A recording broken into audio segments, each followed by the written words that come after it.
King Drew.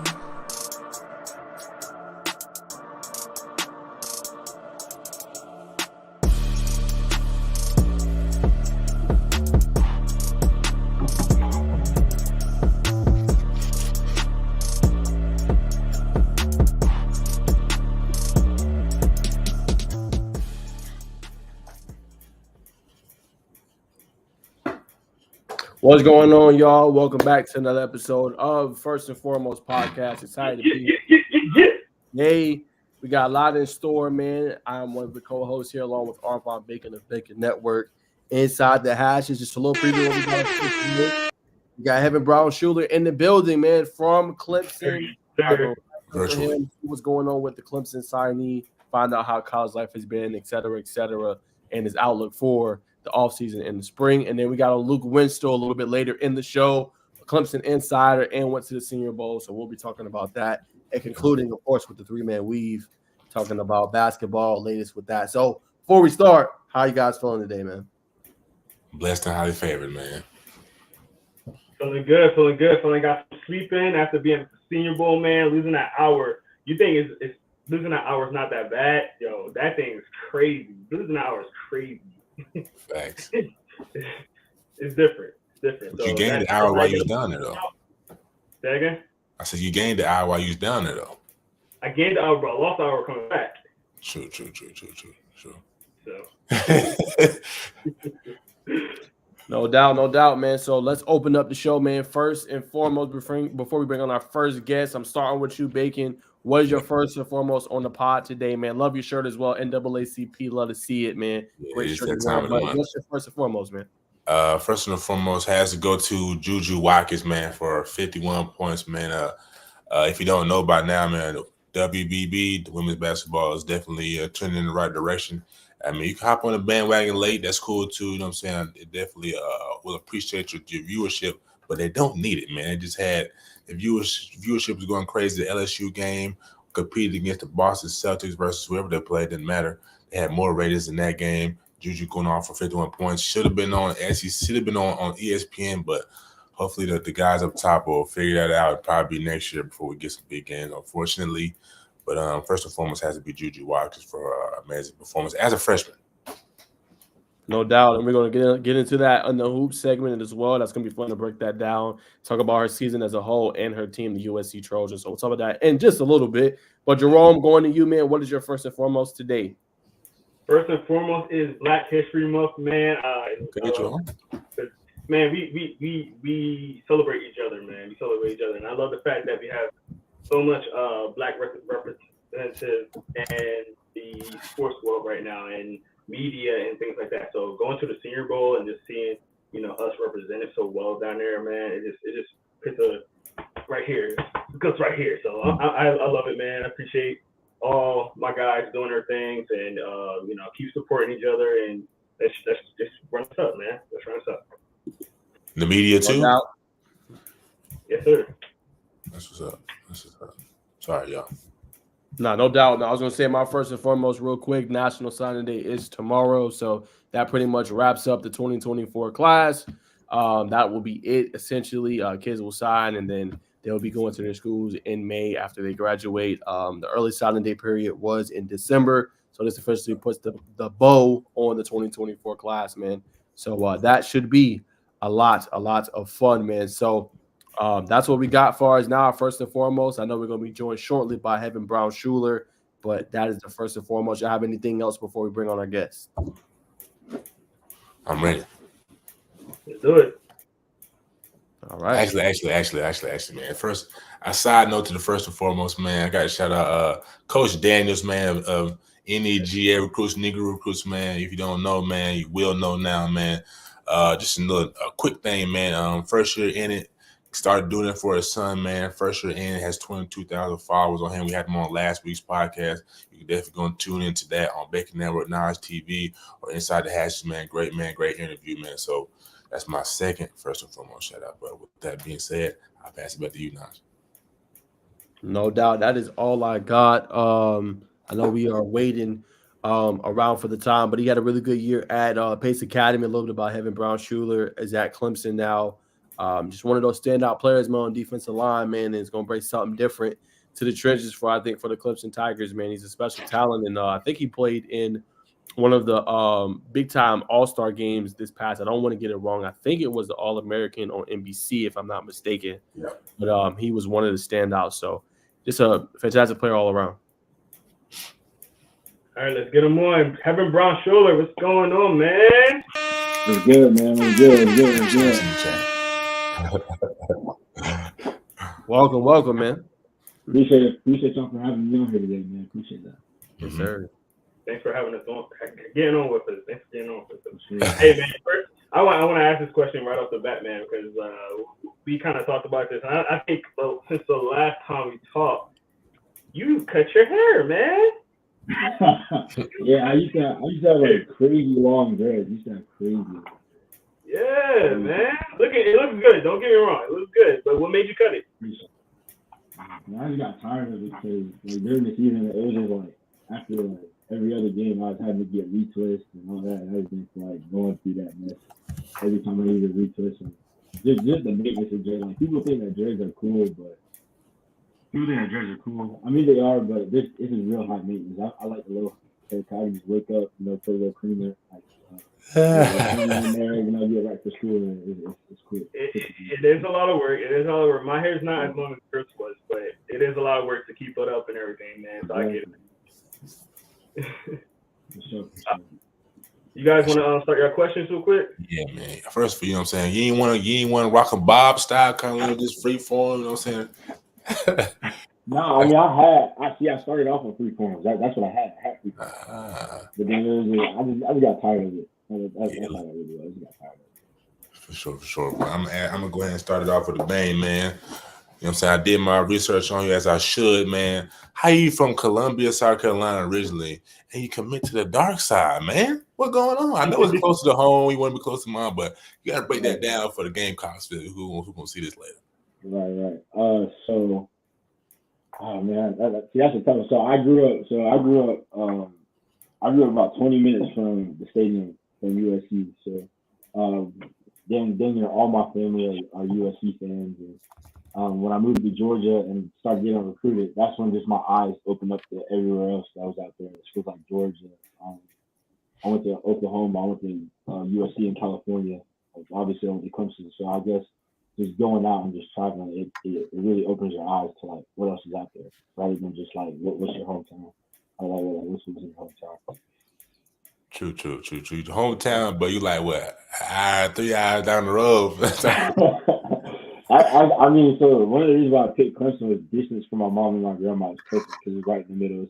It's 2 hours both directions, so it's easy job so they can both get to make the home games and make the practices and spring games and stuff like that. That played a big factor for sure. Nah, for sure. I definitely know the people understand. You know what I'm saying? I know the women in your life are a major factor for you, man. Yeah. But before we get to another topic, man, you know what I'm saying? Obviously, you said you've been around the nation, man.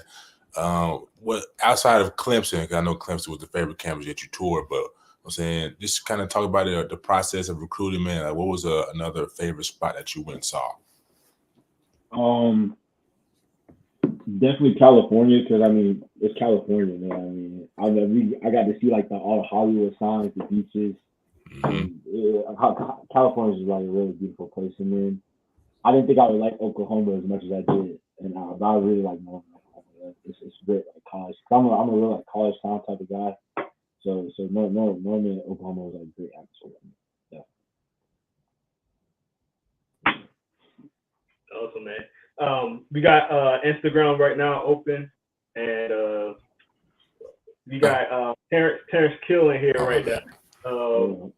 Wait, Terrence. He said this kid knows A&M is better. If you guys don't know, that's his teammate from Pace Academy. What's up, Terrence? Thanks for being on with us, man. Appreciate you. He a trip, man. TK a trip, man. He know what it is, man. He know when Clemson play, take something in, you gonna stay. Definitely, man.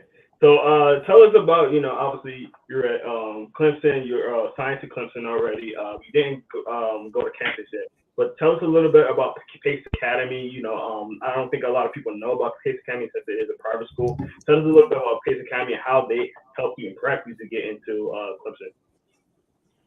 I feel like the main thing with them helping me get to Clemson was we have a coach on our staff, Coach Hevin Johnson. He does a great job of getting kids like tape out there and getting everyone's film out there. Like the other day, one of my other teammates, his name is Miles Glover. He's like 6'9", offensive tackle, like 325. He just got his first power off from Duke. So he does a great job of like getting our film out there and just he just does a great job of recruiting us altogether. Definitely. I've got another comment here. This is actually from Miss Meek Brown, which is Hevin's mom. He said that we really like Michigan too. Don't tell me that. That hurts my heart, man. I've been trying to recruit this kid from Michigan forever, so since I've known him. Like, hey, Michigan.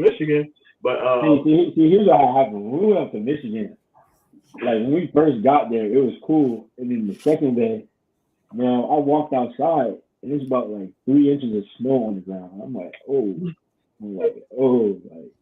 because I'm from when you're from the South, you're not used to just seeing 3 inches of snow on the ground. Yeah, we out in the town and we sitting there like we're layered up, and I'm like, This ain't it. It get a little cold. I feel that. Hey, Najeh, you got any other questions? Yeah, man. I got to talk to you. I don't know if you remember me, Hevin, but I did see you at Georgia High School Media Day when you were with Sammy, man. So that was a lot of fun talking to you. So just kind of talk about that dynamic. Both you guys going to kind of Clemson and how fun it's been, just kind of having that relationship. I know y'all played when y'all were younger. Just talk a little bit about that. So me and Sammy played for FBU together when we were in like 7th grade, and then I had to play for I played for another FBU team, and we actually beat them to go to Florida that year. So I was obviously I still rub that in his face to this day. But I think when I had committed first, and then my biggest pitch thing was that we played together in middle school. Why not just ride it out in college? I mean, that's like one of my best friends. Like I swear, like, he's a great dude. Obviously, he's a great player. I mean, he's the number one linebacker in our class. So obviously, and he's so versatile. Like when you look at him, he can run the ball, make the big hit, make the big tackle. And he's a team player for sure. And I think with Derek Carter Stan and them two and playing behind me, I think that's gonna be a monster. There are 2 monster linebackers in college football. No doubt, man. I mean, having them back and then Sammy coming right in, probably a plug and play guy. I mean, that's gonna be off the chain, man. For sure. Talk about a little bit, if you don't mind sharing, just what was the relationship like you was able to build with the defensive line coach or just the defensive coordinator there, at Clemson, and how your recruiting kind of just started with them. Talk a little bit about that. So at Clemson, as you guys know, Todd Bates was originally the D-line coach who was recruiting me. He's at Oklahoma now. So that's why it was really like a race between Oklahoma and Clemson for me, because I love Todd Bates a lot. Like, that's my guy. But then I didn't realize that Coach Eason, he was at Auburn before he went to Clemson. He had planned to offer me while he was at Auburn.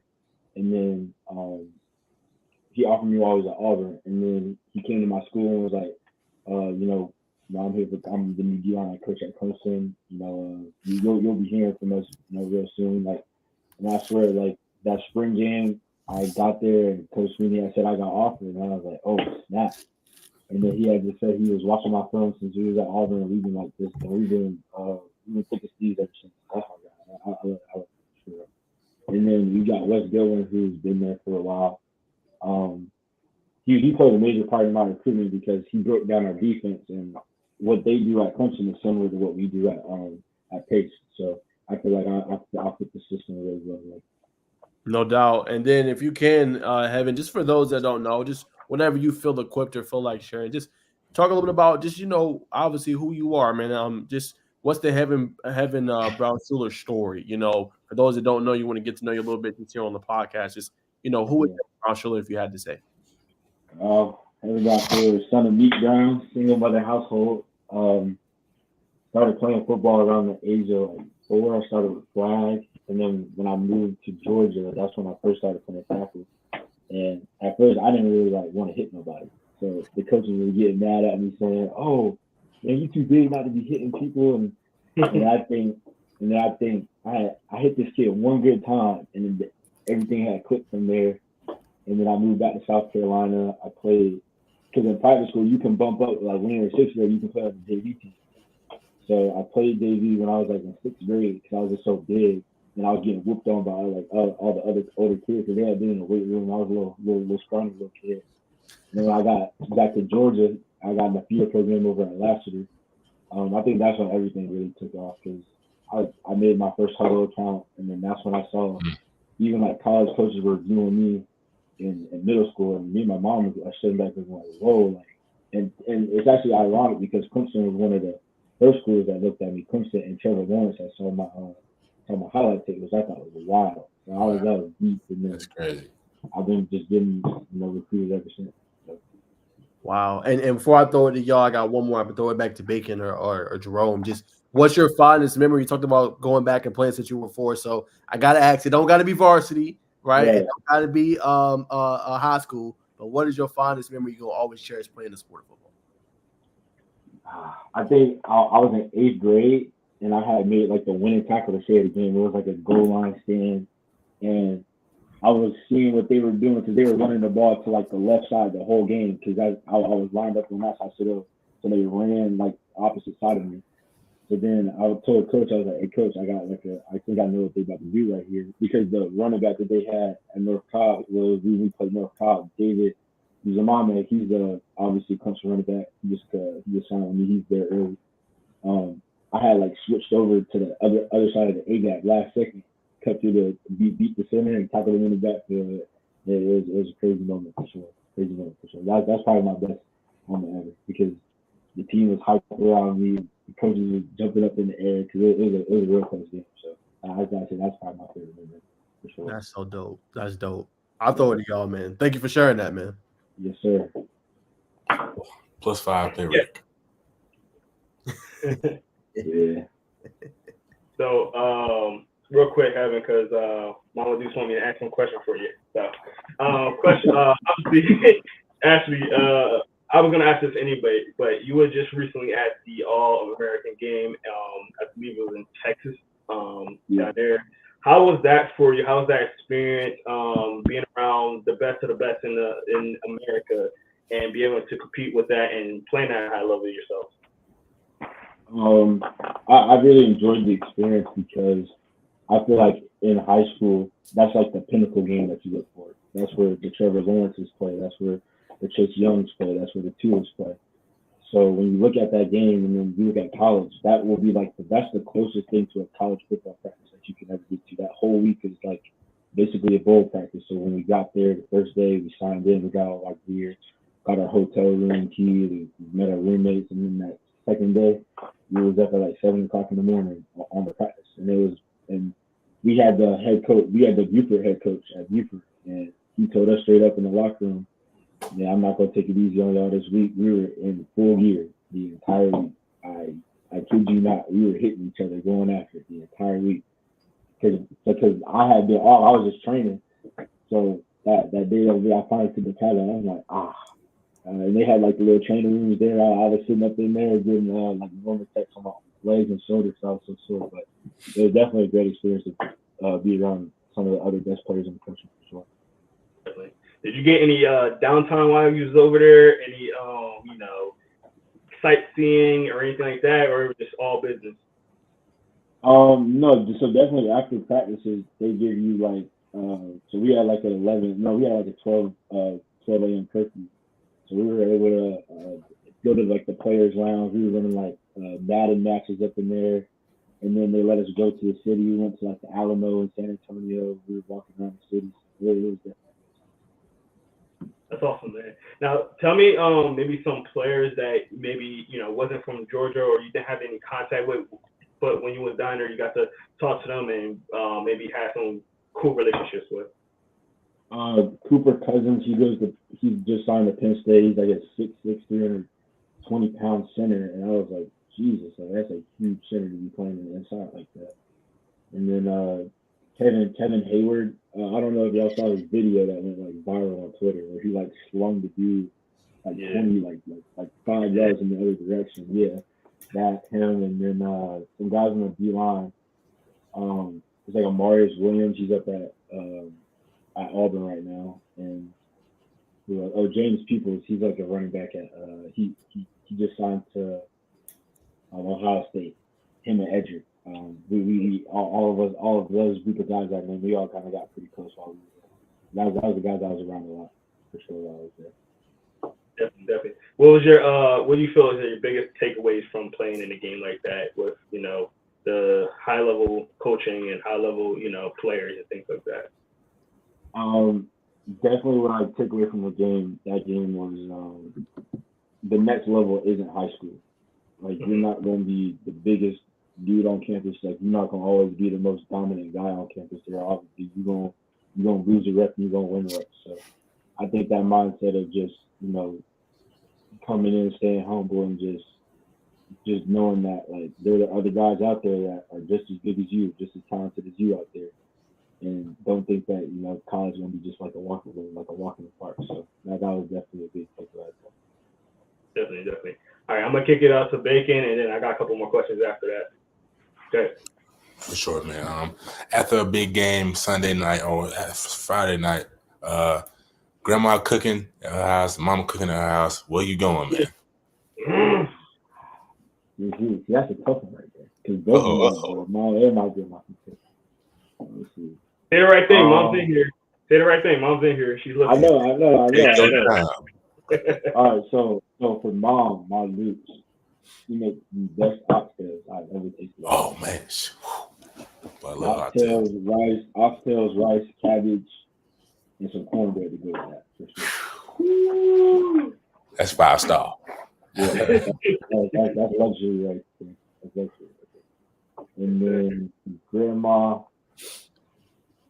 my grandma can make anything, to be honest. She be making a homemade pizza. So I think that's that shit right there. Cause you can see her tossing up the dough, putting it in. Yeah, she go crazy. My grandma goes crazy. Okay. Yeah. Great answer, man. He played the middle. I like that. We gonna say. I played. I wasn't gonna pick one there. Yeah. He's media trained already. Yeah.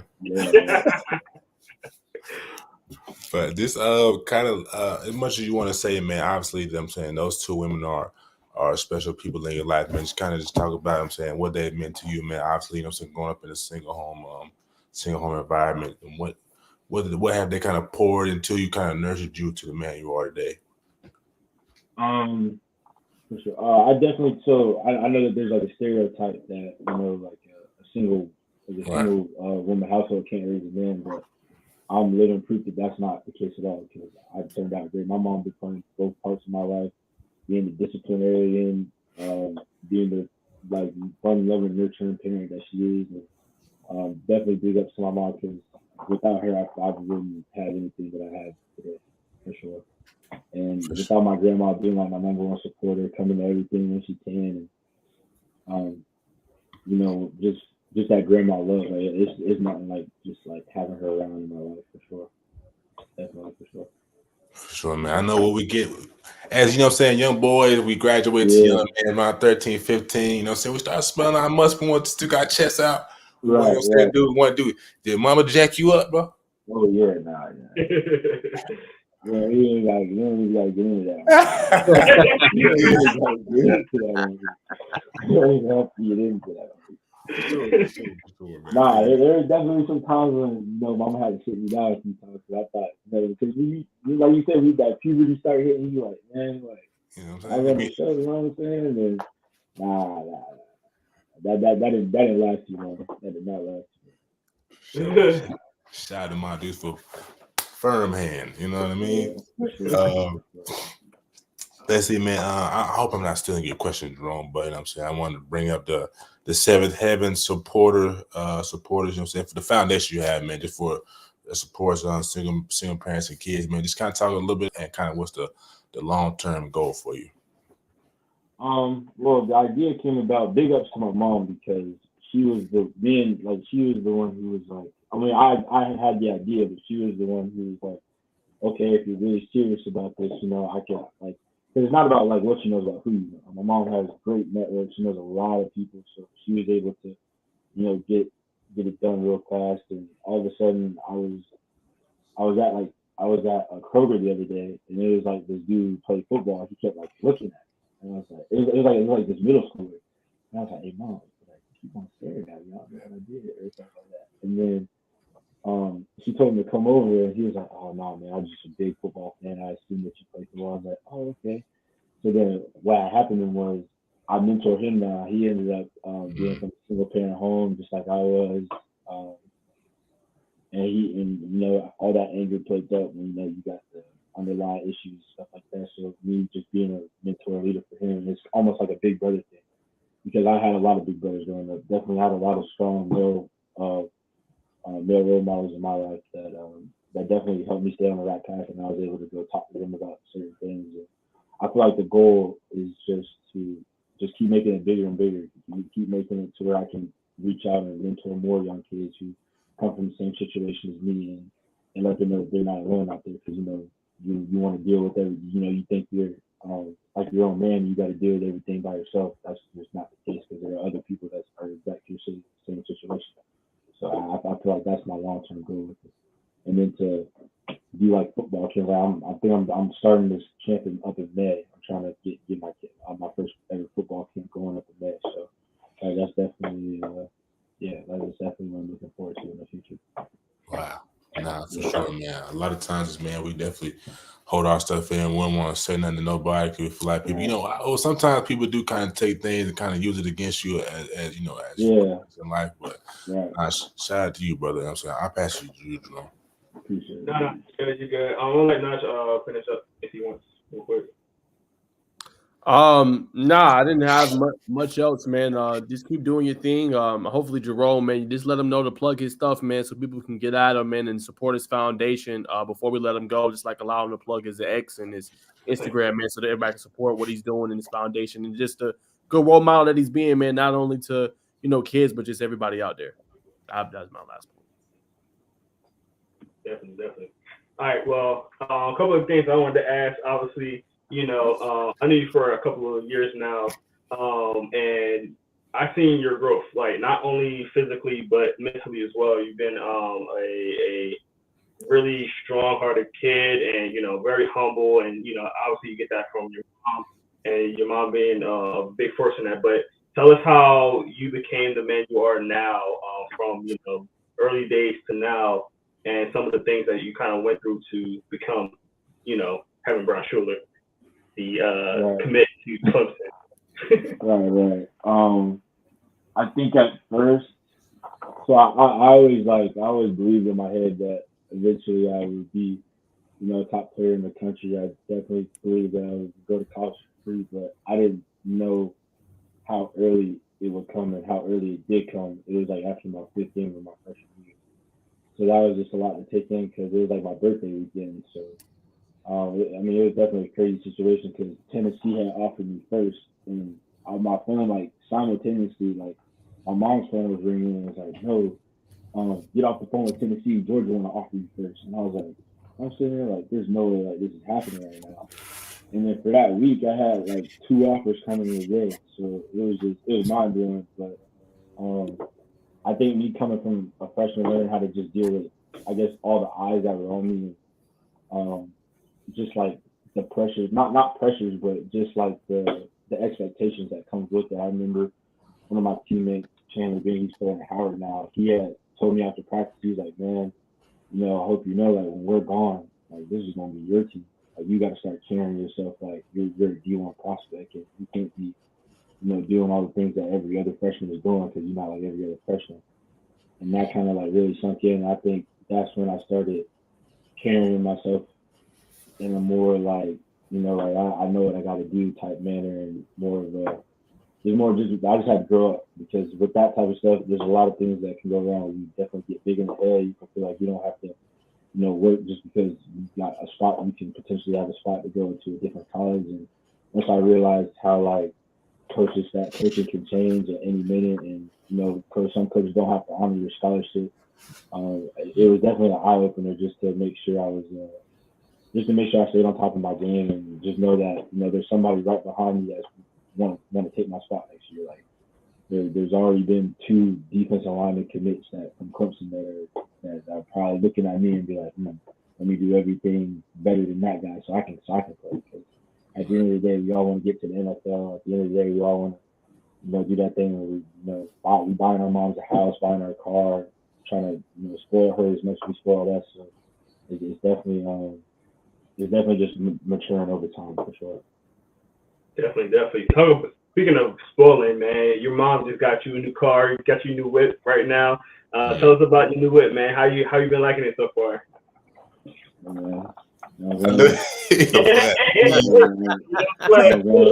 Okay. So I'm a huge truck guy, and it was crazy because it was my birthday, and I walked out. My mom was like trying to do like a Soul Train line. I was like, Mom, nobody trying to do that. And then all of a sudden, I feel like a Soul Train line, you're supposed to line up as you go. All of a sudden, I don't see nobody in the Soul Train line. And I just see everybody standing outside. I was like, what's going on? So I walk outside, and it was my truck. I was like, oh my God. I was like, my jaw was to the floor. Because it was the truck that me and my mom had test drove. It was like everything I could have wanted because I'm a huge truck guy. And I got a 2019 Ford F-150 XLT, and I was so happy. I was the happiest man alive. Congrats, man. I know just being around you for a couple of times, you've been talking about getting a truck and getting your own car. So I was excited to see that you got it, man. Obviously, I was like, oh yeah, for sure. I mean, like this is definitely like trucks are like I'm a country boy, so I like the 4-wheelers, the fishing, the deep sea fishing. I like all that type of stuff. So the truck was like the last piece of the puzzle. So now I got it. Definitely, man. Hey, it pays off for hard work. You've been working very hard, so I know your mom wanted to give you stuff that back as a gift. But talking about hard work, because I know on and off the field, you've been doing a lot of hard work. You I think you had a 4.0, if I'm not mistaken. Tough. I'm like, I had like 3.5. Still really good. Round up. Yeah, your mom got you. We can round up. There you go. Tell us a little about your mom, because obviously you got your hard work from your mom, and your mom does a ton of things. What are some of the things that your mom do, and how she instilled some of this hard work into you? I think for sure, just like the way, her story from college, how she was really getting her master's degree, going on her PhD. Wow. I was like 2 years old. So just from seeing that to her opening up a nail salon, to her having started, like she did like healthcare, had her own healthcare business for a little bit. So I guess her as just a businesswoman, and just like the way that she networks, and she was doing hosting for Tyler Perry's like events and stuff like that. Wow. She still does that now. She graduated with a 3.95 with me, and so it just makes me think that I have no excuses. Like I gotta do it. Like, there's just no excuse for me because all I'm doing is football every day. And that sounds like a lot, but taking care of a kid, that's way more. So I don't really have an excuse not to go do what I'm supposed to do in college. Thanks for that. All right. Well, I want to ask you one last fun question for see if you guys want to ask a last question. But I'm a big foodie, and I like to talk about food. So let's have some comparisons. All right. Well, first I want to know, and I think I asked you this before, but I'm asking you again. Pineapples on pizza, yes or no? Definitely not. All right, good.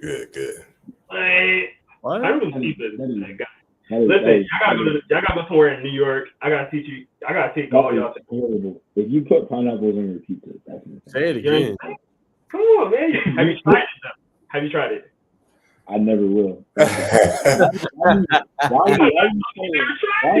Why are you putting something sweet on like with salty pepperoni and marinara sauce? Like that's nasty. Hey, Hevin, tell him that's not it, bro. Yeah, that's not it. That's not it. That's not it, bro. That's not it. It's trim, twins. Trim. Hamburger or hot dog? Yeah. Hamburger or hot dog? Hamburger for sure. Okay. Ice cream or cake? Ice cream. Okay. Ice cream or water ice? Yeah, wait. Oh, like a snow cone or something like that? Yeah. Ice cream for sure. Okay. Ice cream or brownies? Hey, dog, we going double over the ice cream, ain't you? That's what I'm saying. Literally, ice cream. Because you can't eat brownies without ice cream. Okay. Ice cream or your mom's best dessert, whichever that is. My mom's best dessert. What would that be? What would that be? She made like these good homemade cookies. Okay. Good homemade cookies for sure. Okay, no pies, nothing like that? Huh? She don't make any pies, just cookies? Like cookies and brownies and stuff like that. I think just cookies and brownies. Okay. Yeah. And what would be your favorite dish that your mom makes for Thanksgiving? Like that, you have to have it every year. I already said oxtails. So I have to have like, it's not even just like every year. It's my pregame meal. Every Thursday before a game, I have to have a spaghetti. They gotta have like spaghetti with garlic bread and some spinach. Gotta have it. That's a staple right there. That's a staple. I love that. That's that. All right, cool. All right, I'm gonna ask some team questions because I know last year at Pace Academy, and I know some of your teammates are watching. So tell me, who is the goofiest on your team? Probably Terrence Q. For sure. Terrence Q. Okay. Yeah. Either Terrence Q or Jordan Burns. The other dude who you interviewed that one time. Jordan Burns, yeah, linebacker. Yeah. That's my guy. All right. Who is the hothead on the team? Me. That's you? What? Well, it's not like it's more like if somebody starts talking trash to me, then that's when I start turning it up a little bit. It's like because people don't know that little side where I can turn it up. So if you start talking to me, like because there'll be times like if you do a little extra after the whistle, I'm like, all right, bro, you got one more time. You got one more time now. We can really take it there. And if they do it again, it's on. It's on the podcast. I would be the first to admit that when you're on the field, you're locked in and you're a different person. I'm telling you. Yeah, for sure. I see Hevin off the field. I'm like, oh yeah, what's up, Hevin? I think what's up to Hevin when he's getting warmed up. It's like, that's it. That's all I'm getting. It's not a lot of talking. It's not a lot of talking going on. Facts. All right, definitely. And the last question: who has the weirdest pregame ritual on the team?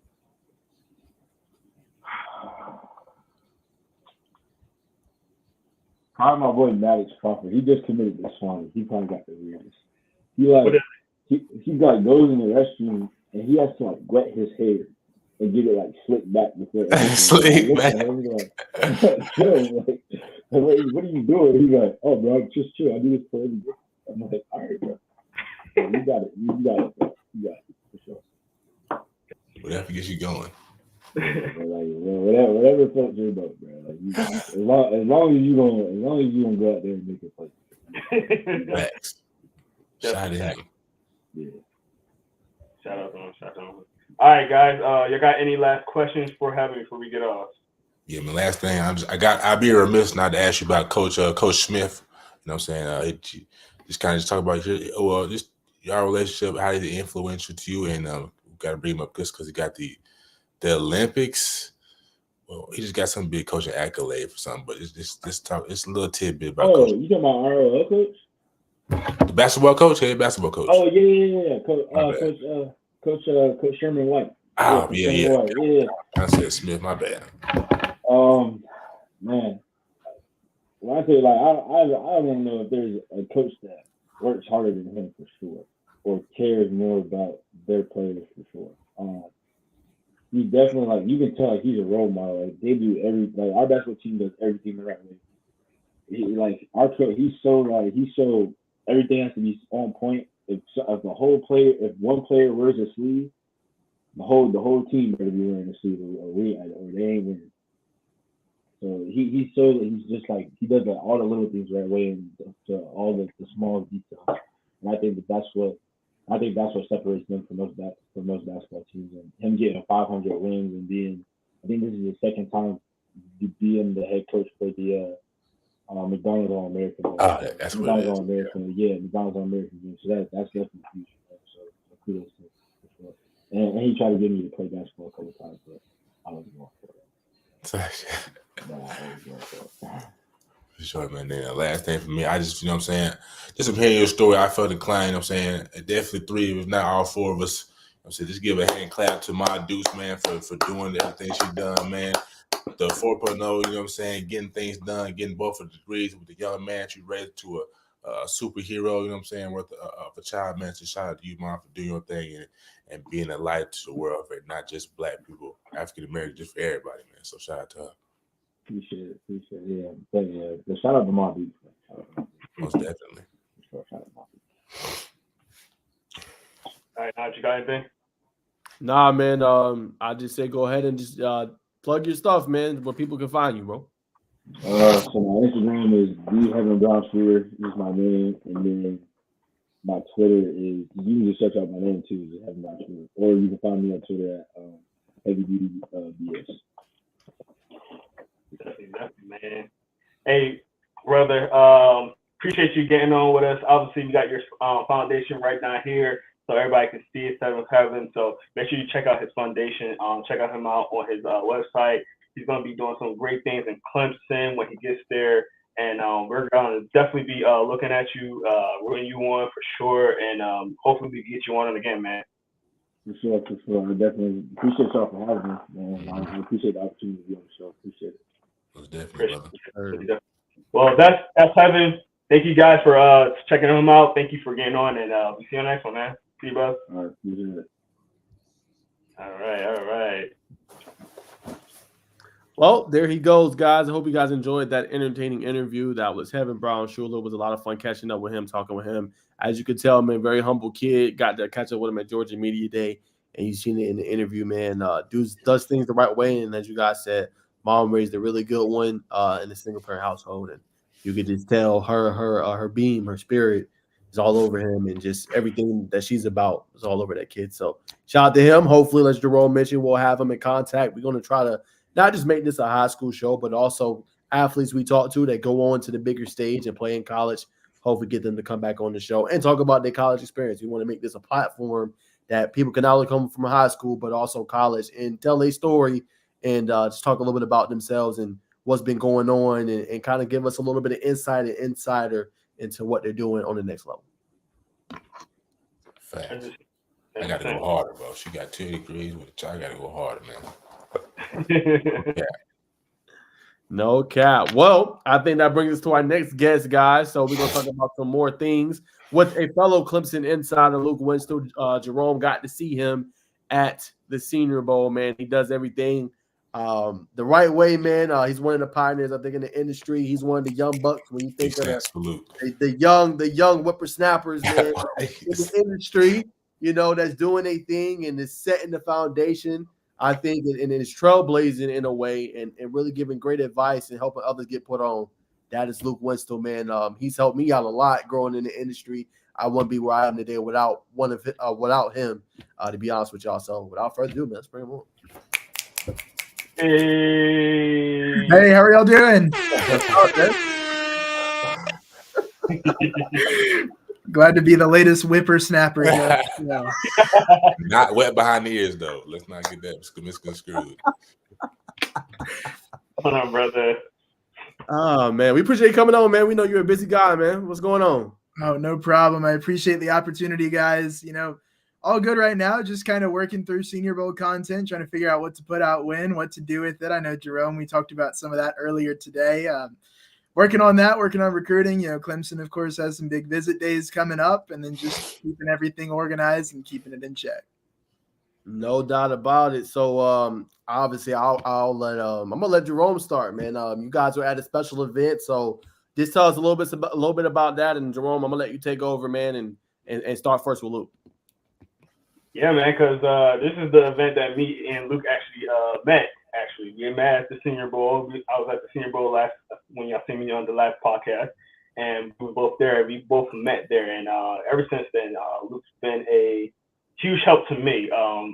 First, it was just funny how we both met each other. We was both living in the same area, and when I met him, that was his first year at the Senior Bowl. I think it was my fifth. No, I'm sorry, it was like fourth year being there. So we was kind of helping each other out. Like, he was showing me things as far as journalism. I was showing him the ropes at the Senior Bowl, so it was kind of cool. And then we realized we was both living in the same, Atlanta metro area. And ever since I know you guys, I talk about this all the time. I'm new to Georgia. April will be my third year, so I'm not even like fully invested. But like, Luke was the guy that really, show me and put me on, like, hey, this is the school you need to look at. This is the kid you need to look at. This is how this works. This is how this works. So Luke's been a big pioneer in that. So I appreciate Luke very, very much with all of the knowledge that he won. But Luke, tell us a little bit about yourself. How did you start in this industry? I know the story, but I want you to tell the viewers the story, because it's a very fascinating story. Yeah, first off, thank you for the kind words. And then, it's always been fun, especially getting to travel the way that we do, going like, I think about the IMG game and late night Waffle House behind the stadium and everything. Like, it seems like it's been longer that we've known each other than it is. 3 years. It feels like it's been maybe 10. But I feel like we've both grown a lot, and it's always been fun to watch you. So the thing to me, like getting into it, I was one that in middle school, I was a big like stats kid. I was like, I'm going to be the GM. I got to be a GM. Like, that was my thought. I always had some kind of ambition. And then I get to high school, and thankfully I went to a school, St. Pius Catholic High School in Atlanta, that had a lot of extracurriculars. And they were like, well, you can't really be like a GM of a team or anything, but we can offer you some opportunities that are kind of up that alley. And the first one for me, I was like 14 years old. I was doing sideline reporting for the football games. So we had a web broadcast on the NFHS network, and they would toss it down to me, and I would try to ask 2 competent questions to somebody and kind of throw it back. And I was managing social media and got my start that way. Thankfully, had a lot of really kind people, a lot of good mentors around that helped me find my way and figure things out. And it started to stoke the passion for it, which is why I'm such a big advocate for high school programs and opportunities for kids to explore these types of passions at the high school level, because at minimum, you're developing communication skills and networking and learning how to deal with people and all these things that help you grow later. So I really attribute that to the high school I was at, a lot of the, athletic director Mark Kelly, those kinds of people that really were behind programs. So then we get to the point where senior year, I'm working on, in a way, kind of my commitment of where am I going to college, and, not being recruited or anything, but just looking at what are the options and trying to look at pros and cons lists and, things similar to what maybe, a player would do in a way. And just saying, where's the opportunity, trying to make it, going on these, college visits and figuring out, like, where can I get experience? Where can I kind of look for early playing time, to put it in terms that we talk about?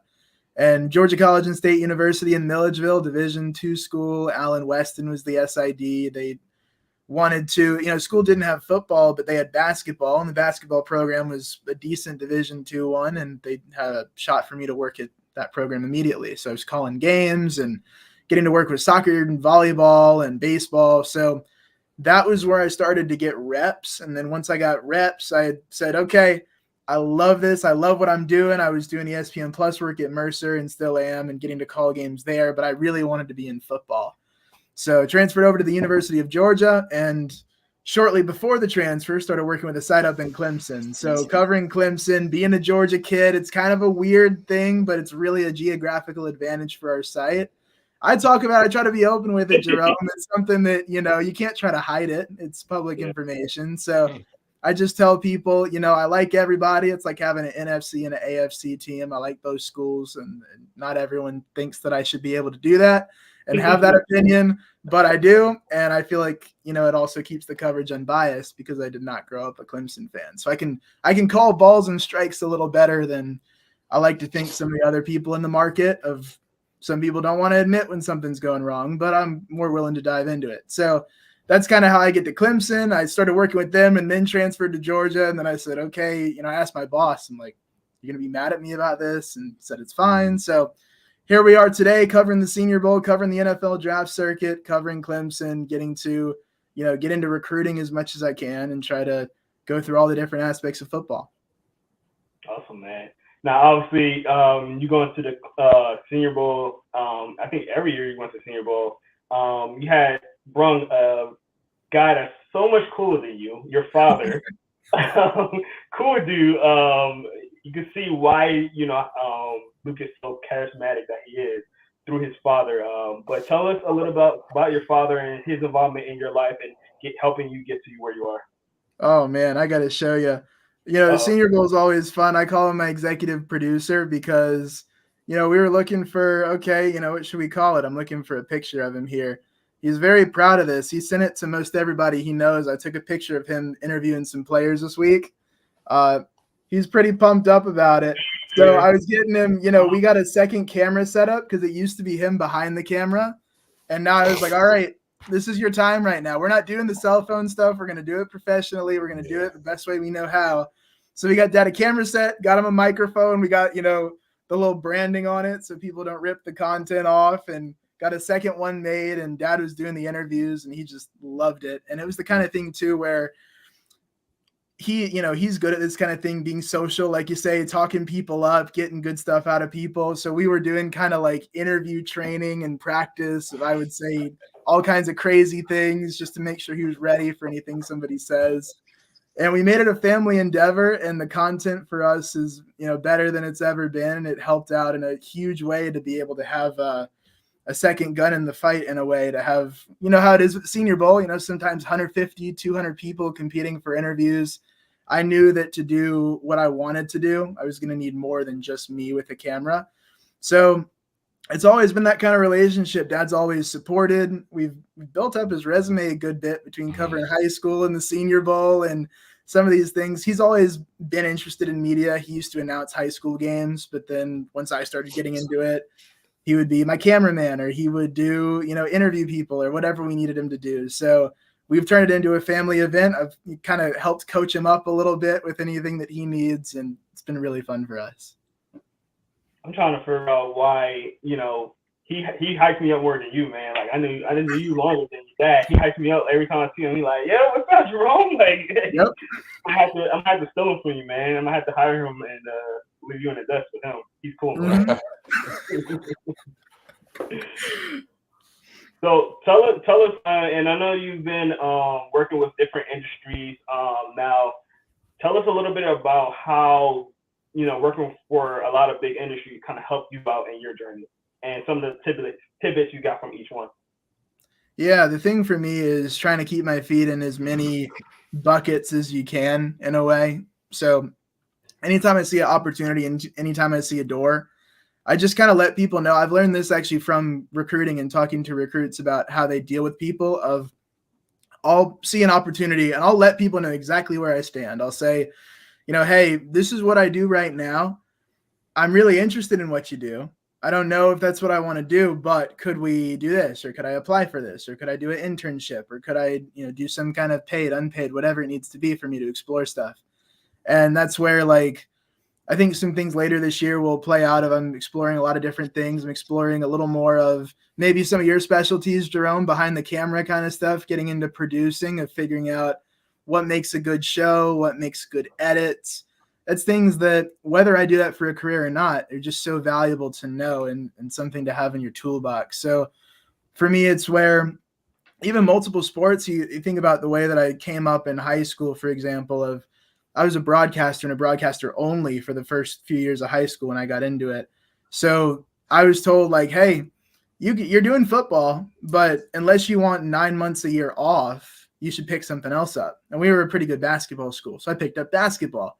Then people were, do you really want to take the whole spring off? Like, how do you feel? Okay, I'll do some baseball. And I did full season soccer, and getting to, Mercer, ESPN Plus stuff. For me, they were like, football is probably not going to happen. They've got some really legendary guys in Central Georgia that call their games. So they said, everything but football can be fair game if you work up to it. So I had one year I did like maybe 8 sports, beach volleyball, women's lacrosse, all kinds of different stuff, basketball in the middle, baseball, trying to work on it. So I think that the versatility is something we hear athletes talk about. So I think as media members, that's something that we should be doing as well, and just making sure that, things like I see you, Jerome, I see Najee as well, Bacon, you guys that are able to post on social media, right? You can go about making videos, you can interview people, like doing all these different things. I think it's the key in today's age. There's so many one-trick ponies, I think, in the older generation that are having to learn late. So I think for us, like, let's learn it early. Let's get on TikTok. Let's go live. Like all these kinds of things. Let's do podcasts. Like this is the stuff to me that I think is going to make us successful in the future. So that's the most important part. Appreciate that. Appreciate the kind words. I got one last question. I'm gonna let my guys talk real quick. My question was basically, dang, I lost my question now. I'm gonna let them go, and I'll come back to it. I'll let them go. Go ahead, Bacon. Got you, man. What's going on, my friend? Just kind of expound more about just kind of teaching your pops. We're not teaching because so obviously he's had experience, but just elaborate a little bit more. Because I tried to have my pops so that we went to college party, and things didn't go the best, so I kind of stepped back. But hearing your story, I I need to get my pops out there a little more, but just elaborate on more of this the teaching process. Yeah, I think you should definitely get him out there. It's one of those that the thing is, to me, it's always traits of things. Like, for example, I think Najee, when I first saw you, for example, I was immediately seeing traits. Like these are things that like maybe I didn't have, or things that I see people that are successful that had. And in the back of my mind, I was like, I think Najee's going to, really be successful. Because that was one where I think I'd been doing it for a year, so I hadn't really seen you. And then I started seeing you and I was like, oh, I see it. So kind of similar with my dad of like, in a very different way. But I saw traits and I was like, okay, he's really good at talking to people.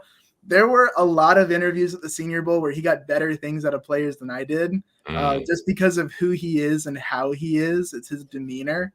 And it's one of those things that it makes it special. He's a football fan. I'm a football fan. He taught me football. Like I grew up in the morning where I had a bedtime, so I didn't get to watch like the Super Bowl with the David Tyree catch and Eli Manning and all that stuff. I grew up a little bit of a Giants fan. So I didn't get to watch it. I had to go to bed at halftime. So dad would come in like after all these big games in the morning, he'd be, wake up, here we go, time for school. And he'd give me the recap.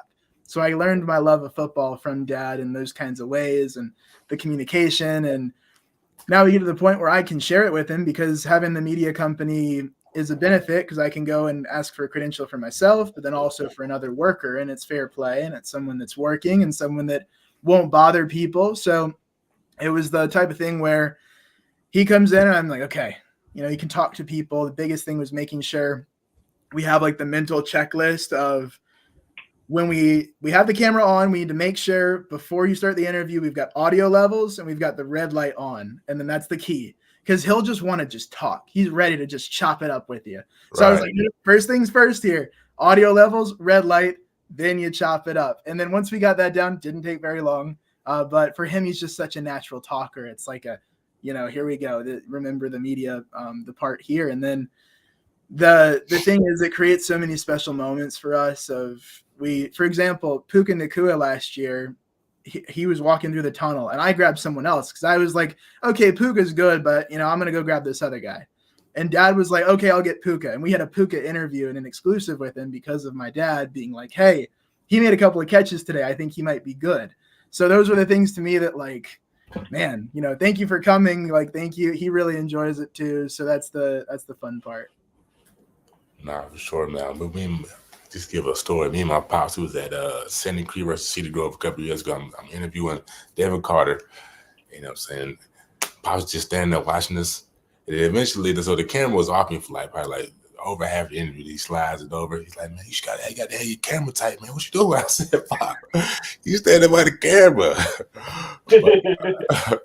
but appreciate that insight, man. And I'd be remiss not to ask you about EJ, Ernie Johnson, man. Just kind of talk about, I know you're in the fraternity. I think if I'm saying it right, the fraternity with him. So just talk about how he is, off the camera, you get to see him more of a relaxed state. How is he and how has he kind of influenced you?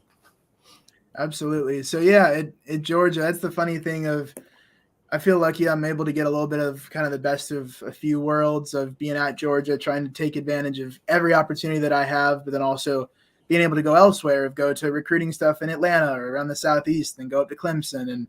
And that to me is very lucky the way it's worked out. So, but the big thing is, like, when I see an opportunity, I'm like, you got to make the most of it. So the thing that I had a chance to do at Georgia is Phi Gamma Kappa. It's the University of Georgia Broadcasting Society, through the Grady College of Journalism. And Ernie Johnson got a Lifetime Achievement Award, and he came back to speak to us. He's been back actually 3 times in the past 9 months. And I'm just kind of like sitting there in the front row with my notebook, like, all right, everything he says, I'm writing it down, because it's just that kind of knowledge. And he brought Kevin Harlan in on Zoom. And it's one of those that, it's not like we have a personal relationship. We kind of handshake when we talk, but the ability to ask him questions is something that my mom on the other side here always tells me. She's like, I think you'd be a good Ernie Johnson, or like, you should have an Ernie job someday. And that's what she'll say.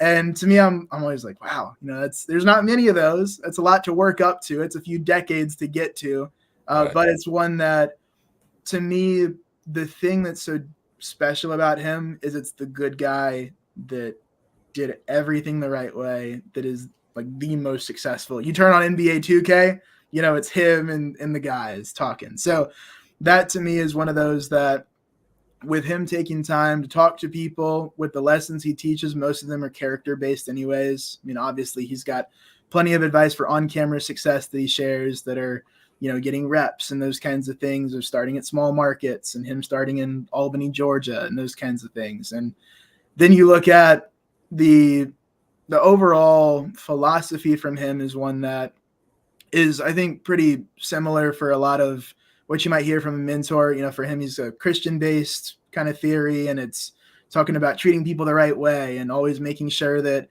everybody in the building by name, and these little things that separate the great people from the good people. And that to me it gives me something to aspire to.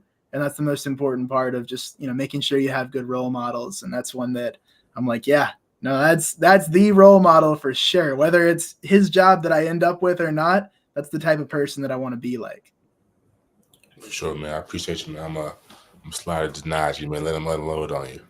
Let me ask my question real quick, because I want to talk about this, and I think it's going to segue into Najeh, because I remember my question now. Because one thing that I noticed about you right off the bat, and it's the same thing with Najeh, is that y'all football knowledge, like y'all know so much about like high school footballers. Like I can be like, oh, the wide receiver from Douglas County, I'm like Aaron Gregory, like right off the bat, I can tell me his size and what year he's graduating and what schools are looking at him, and y'all have all that knowledge. So this is why I want to ask this question, because both of you are like this. Luke, what comes into your preparation when it comes to having that knowledge? And again, you told me about this before. I still don't comprehend it because it's like insane what you do. But tell the listeners how you prepare. Maybe Najeh, you can give us an insight of what you do as well. I've had some funny preparation methods in the past that I maybe wouldn't recommend, like maybe printing out the entire Rivals 250 and putting it on your wall until you have it memorized. That's a bit weird. I've done that. When I need to memorize something, I'm big on just print it out and look at it every day. And in class of 2022, like I was fresh into recruiting, and I was doing a show talking to guys across the country that were getting recruited. And if they mentioned a recruit and I didn't know who they were, or they mentioned like, oh yeah, this guy from my area, and I didn't have the knowledge to follow up on that, or to be like, oh, that's a 4-star. Wait, tell me about that relationship. Do you take visits together? All the things that could produce a good video or a good quote for an article. I didn't have the knowledge, partially because I was new, but partially just because I needed preparation work to get into it. So yeah, no, I did that. That was weird. I don't do that anymore. That's a bizarre thing. I have those moments for sure. I've gotten to be a big whiteboard guy. So if I flip the camera around, I've got a whiteboard, and I've got all the players in Georgia that I need to talk to. And then I've got their location of where they are. Like if they're super down south in Georgia and I may not be able to get to them, I put an S by their name so that I know maybe I need to see them at an event in Atlanta or Charlotte or somewhere. I'm like, I don't know if I can drive 5 or 6 hours for every player on here, but I definitely want to get to talk to them or do it virtually.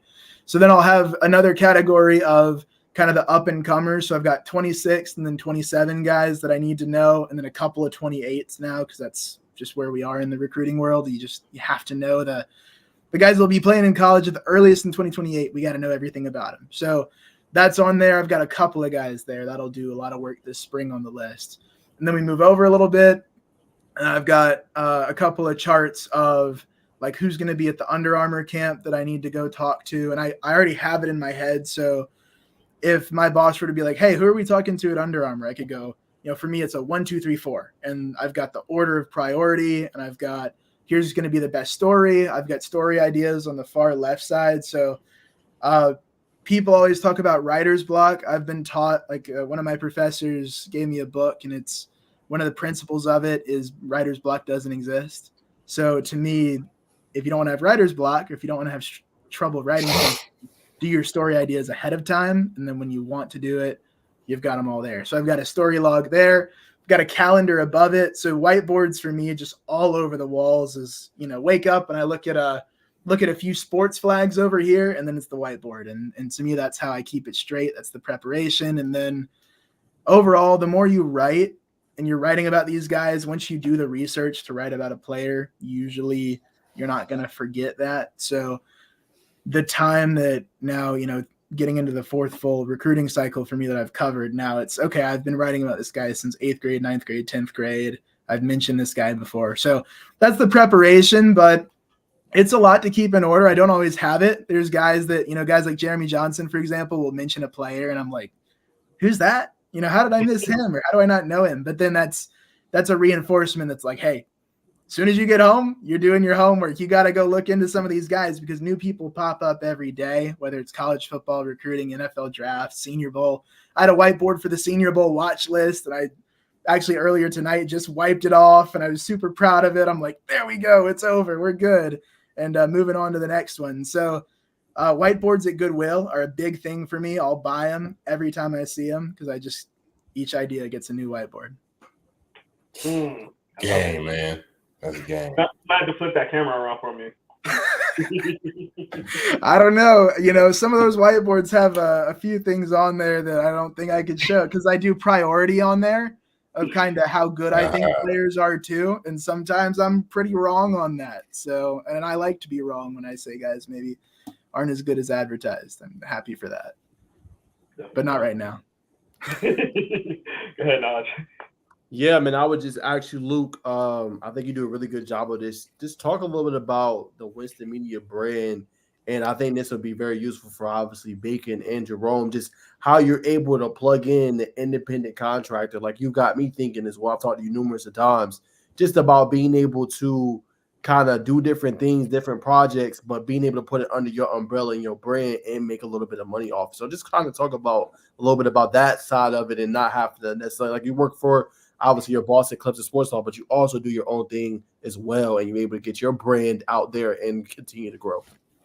I think it's a great idea for people that don't have an exclusivity contract with people they work for. I think that's the key. So, if I had gotten an exclusive where I signed with a big company and they're like, you're only with us, then Winstel Media's got to go on pause. But as long as that doesn't happen, or until that does happen, which is something contractually I would try to fight or try to negotiate out if I could to keep my own brand involved, but that, that can get hard. But regardless of that, if you're in the situation where you can do your own stuff, highly recommend. It's something, you pay once a year to have the incorporation or the LLC fees covered. And then once you pay it, you're good to go. You're a media company and you can apply for credentials. And then because you're a company, because you're protected liability wise, because you're protected, in the state of Georgia, you can go out and say, here's my body of work, credential me or don't.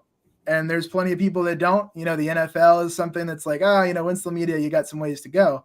And say, all right, cool. But for now, as far as it goes with high school events, as far as it goes with the Senior Bowl, draft events, some collegiate events, depending on the school, it gives me an ability to, because think about, let's say that Clemson didn't have any players at the Senior Bowl. And I'm like, hey, I'm from Clemson Sports Talk. I want to go to the Senior Bowl. there's going to be some questions of like, what are you doing? But for me, I'm like, hey, Winstel Media, here's how I'm organized. Here's how I do it. Here's the purpose. Here's where it's going. Here's the content creation. Here's the viewership number. Any questions that could come up could be solved, and they could be, solved as quickly as a look on the website just to see kind of what I'm about. And the website's something I'm constantly updating. It's evolving. It's something that when you own your own company, you can do whatever you want with your website, and that's great, but it's also a bit daunting because you could do literally anything with it. And it's one that in today's world, I think you've got to have your own brand. And I think that there's some media people that I've seen that go from working for a really big company, but when they lose that company label, their personal brand might not have been strong enough to support them in the meantime. And that's something that, like, right now, I definitely would struggle with because I'm still growing, but I want to get to a point where the personal brand is so strong that if I worked for a big company and something happened and I'm kind of a free agent again, or I'm in one of those waiting periods, I'd like to have the brand. And to me, it's one of those things that between Winstel Media, the Luke Winstel Show, I'm not a very creative name, guys, I'm sorry, but it's just what it ended up as. Between that, it gave me something that people can't take away. You can get fired from a job. You can have COVID happen. And I was working like 5 or 6 little freelance jobs that all kind of patched together to help pay for school. Lost all of them at the same time, but you couldn't take away the show.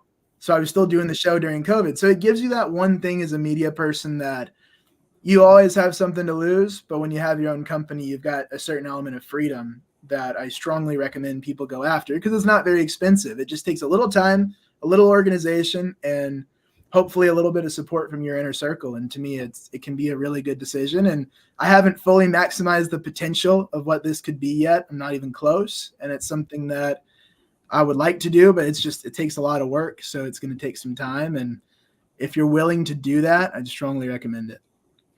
No doubt. And then I want to ask you, Luke, who were some guys that, when you were coming in, you talked about your journey and being at Milledgeville and going to Georgia College State University and going to obviously now UGA, but who were some guys when you were coming up that just kind of had that influence on you, was kind of helped you get to where you are today? And then in your eyes, who do you think are some of the young guys that are coming up now that could potentially, set their mark in the industry, upcoming guys that could be college? Just who are some guys like you think underrated but could potentially have a big brand here pretty soon, just as far as journalists, not players? Yeah, cool. Okay. It's a double barrel question here. We'll start. First one, we'll go people I looked up to. Being an Atlanta kid growing up, I was looking at this coming back from Mobile. I think we're at like 14 minutes away from Mercedes-Benz Stadium with no traffic to where I grew up, my parents' house, over kind of near Chamblee in that area, Northeast.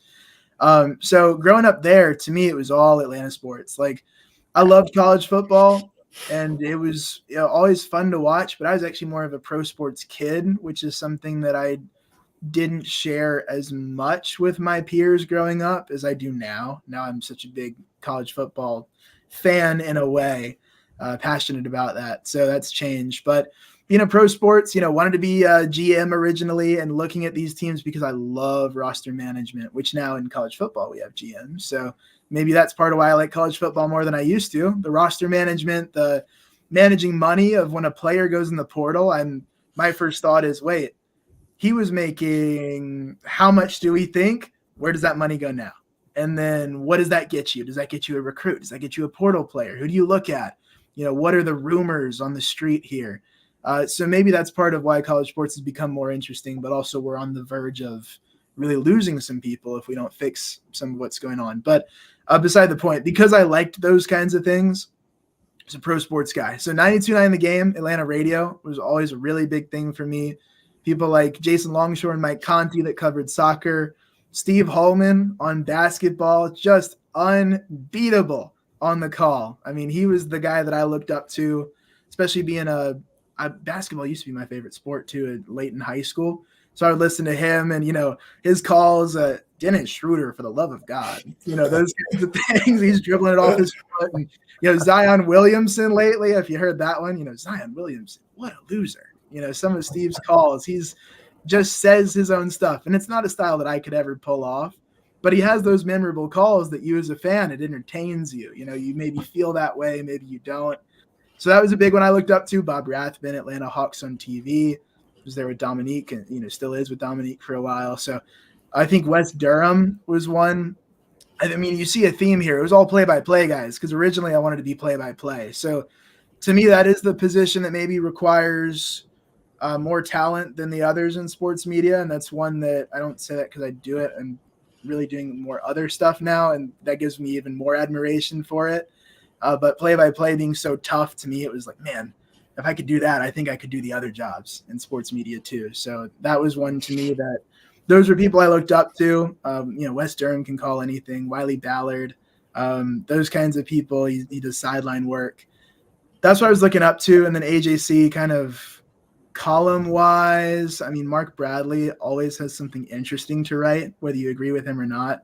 Dave O'Brien, who covered the Braves. So, it's a lot of people, but those were my influences of the Atlanta sports media back in like the 2015-ish era.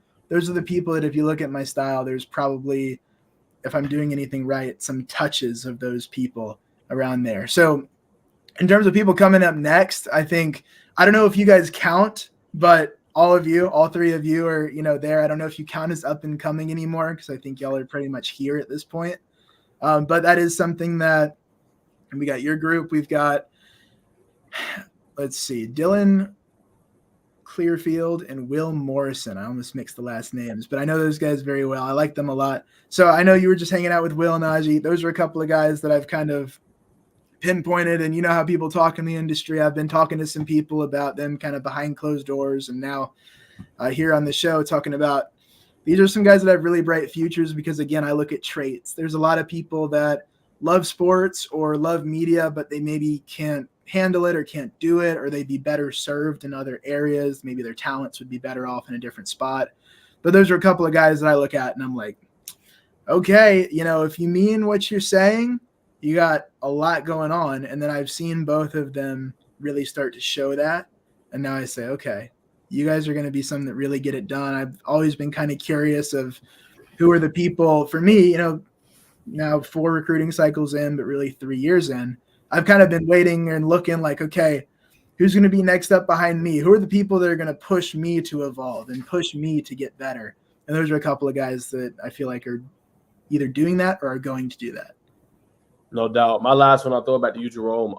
Luke, just kind of talk about these big time camps first. Like, what's your best method? Like, if you're just like, let's say like you're like me or you're like Bacon, like we obviously like we're known a little bit in the industry, but we're trying to get more out there and kind of build more of a national brand. What's the best way to be able to get into these major time camps to get even more exposure for not only the athletes, but for ourselves as well? And then what's your best advice for getting into some other camps that are across the country, the Rivals, the 247, some of the major time camps, the FBUs, in your opinion? Yeah, big thing to me is knowing somebody that knows everything is the key. So there's a lot of people in the industry, like I'm not shy to say this, Jeremy Johnson on 3, somebody that I've really looked up to for a long time, still look up to, even though it kind of feels like peers sometimes when we're at events because we're doing the same stuff, but it's like, I still look up to you a lot. Like it's people like that you eventually get to the point where you're like, hey, I'm looking to do this. Do you know who I should email? And then that's where that comes in of it's something that you've built a relationship and you've gotten to the point where you guys know each other and they don't mind. So there's plenty of people, for me, like Dylan and Will, for example, have both asked me about how to get into stuff. And I'm like, oh, yeah, I know what you're trying to get into. I know who does this. Like DM this person or email this email. And if you don't get a response, then call this. And I kind of know like what people may or may not reply to on the first time. So I'm like, hey, just so you know, this guy doesn't usually reply to my email the first time. So you're going to have to follow up. And the little coaching things just from people that have even done it for a year. So to me, it's finding those people that, if you can't get your own way in, usually there's an online credential application.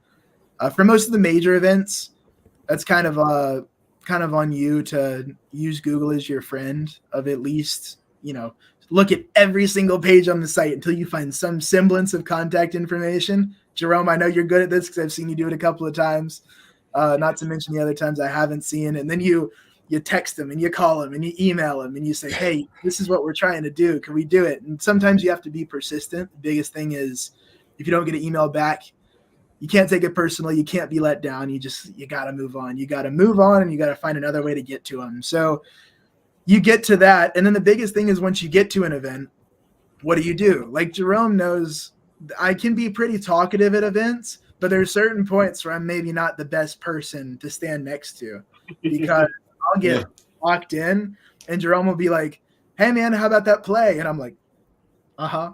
And I just keep going and I'm locked in and I'm like, I'll apologize. I'll try to remember to apologize later of like, hey, I'm sorry. That wasn't the nicest way to end the conversation there. But, you know, I'm going after guys, especially Senior Bowl. As soon as they open it up and we're walking in, I'm going. And, you know, sometimes people try to say hi and I'm like, hey, and then just keep walking because you got to be so laser focused. It's not very nice, but I got to get these interviews. And I'll talk to y'all later. I got to get them. Yeah. You're probably reminding Jerome of some stories here. I got a story. So we was at the Super Bowl, right? So I'm there with my my partner, Sam Kirk, very good. Goes to Penn State. I met him in the last podcast. Really good kid. So we're just sitting there and like we're just talking about stuff, and it's funny because we're already just talking about Luke. It's so funny that he just like literally came out of nowhere. So like I seen his dad first. So his dad's over here talking to us, blah blah blah, and then he's like, oh yeah, you know, we're about to go in there, so you know, we'll see you later. All right, cool. I see Luke walk past, and he's walking like kind of fast. I'm like, yo, Luke. He's like, kept walking. I'm like, oh, is you hollering for us? Like, oh my goodness. Like, but I understood. I was like, dude, like, and I came to him. I was like, dude, like, I said hi to you. What happened? And he was like, oh man, I was so focused. I'm so sorry. But that just tells you how he is. Like, he's very focused on what he wants, and he's very persistent. So, you know, I admire that from him, and he don't mean no harm by it. That's why I always laugh and joke about it and tease him about it. But it was just so funny how he just like it was like I was like he was some big ESPN announcer. And I'm like, hey, let me just name somebody. Hey, I was ready, and he just like, hey, and kept going. I'm like he don't know me. I'm like, okay. So, everybody. Regrettably, I think I gave him the politician wave. Literally.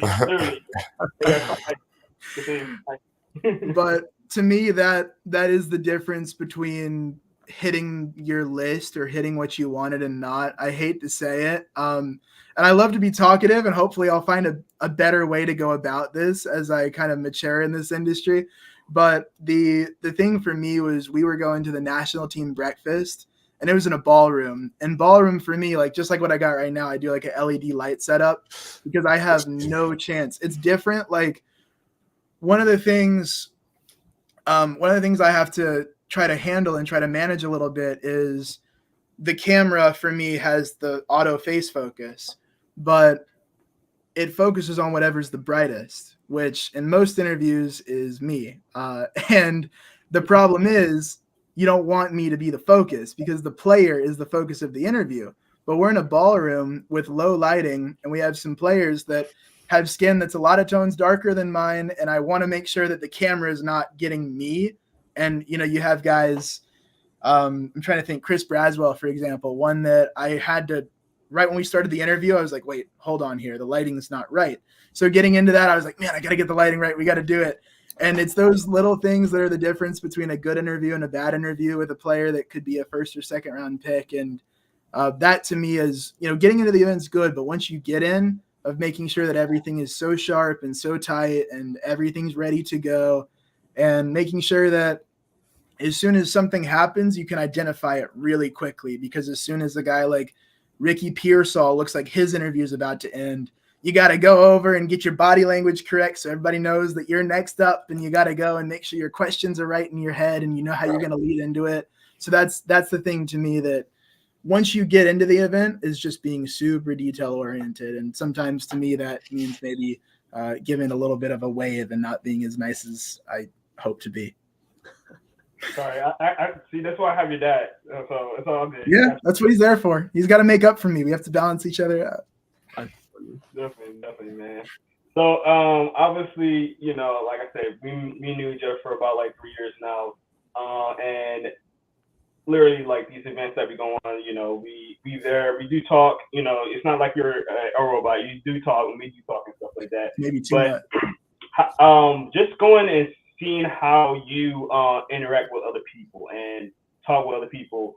What made you so? I mean, again, it might be a little bit of that, but what made you so sociable and understanding like it's more than just getting the interview or just going there for what we need to do, obviously for us to, you know, do our jobs, but you know, you go beyond that. You go talking to people and you reach out to people, and that's how, you know, I think you kind of interact with each other when we at the Senior Bowl. So tell us a little bit about like how do you balance that, and like how do you approach a new face each time you like to go to a different event?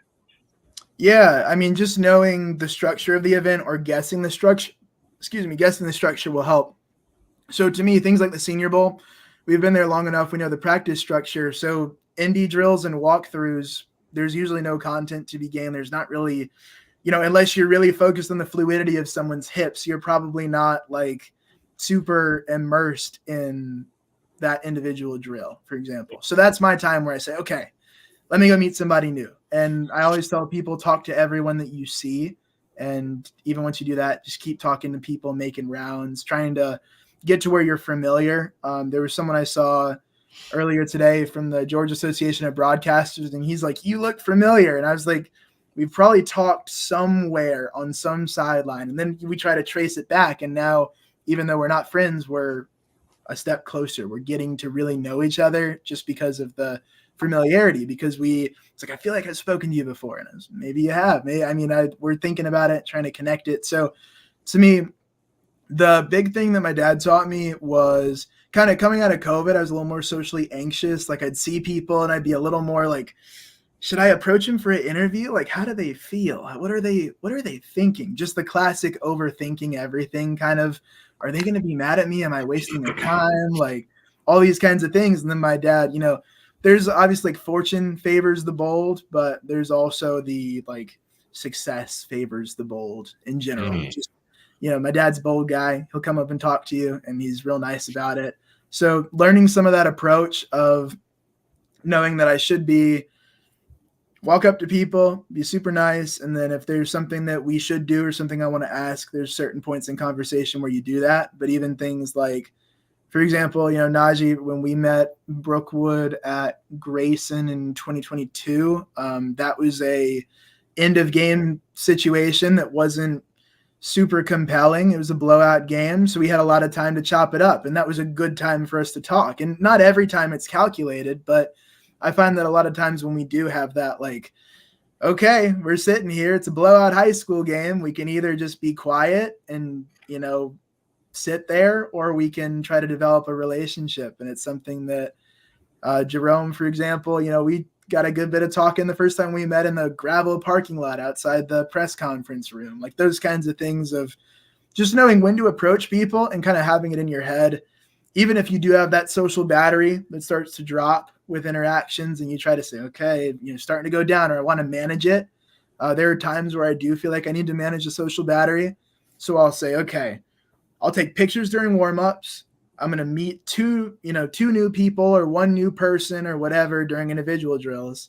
And then, you know, shoot photos of 7-on-7 and then go out and do interviews. And after interviews, I'll chat it up because hopefully we're all going to be happy because we've hopefully got everything we needed. And then the conversation flows well. So that's a bit of the strategy for me when I do have it. Sometimes it is just totally natural of, you know, hey, we're standing next to each other. Let's be friends, or let's try to be, you know, some people aren't receptive to it, but you just move on and you just kind of keep meeting new people. And eventually when you've got the network, maybe there's a chance that you can call in a favor, or, you know, there's players that Najeh knows that I don't know, for example, that I could call him about now and say, hey, you know, what do you think of this guy? So you just wrote about him. I don't know anything about him.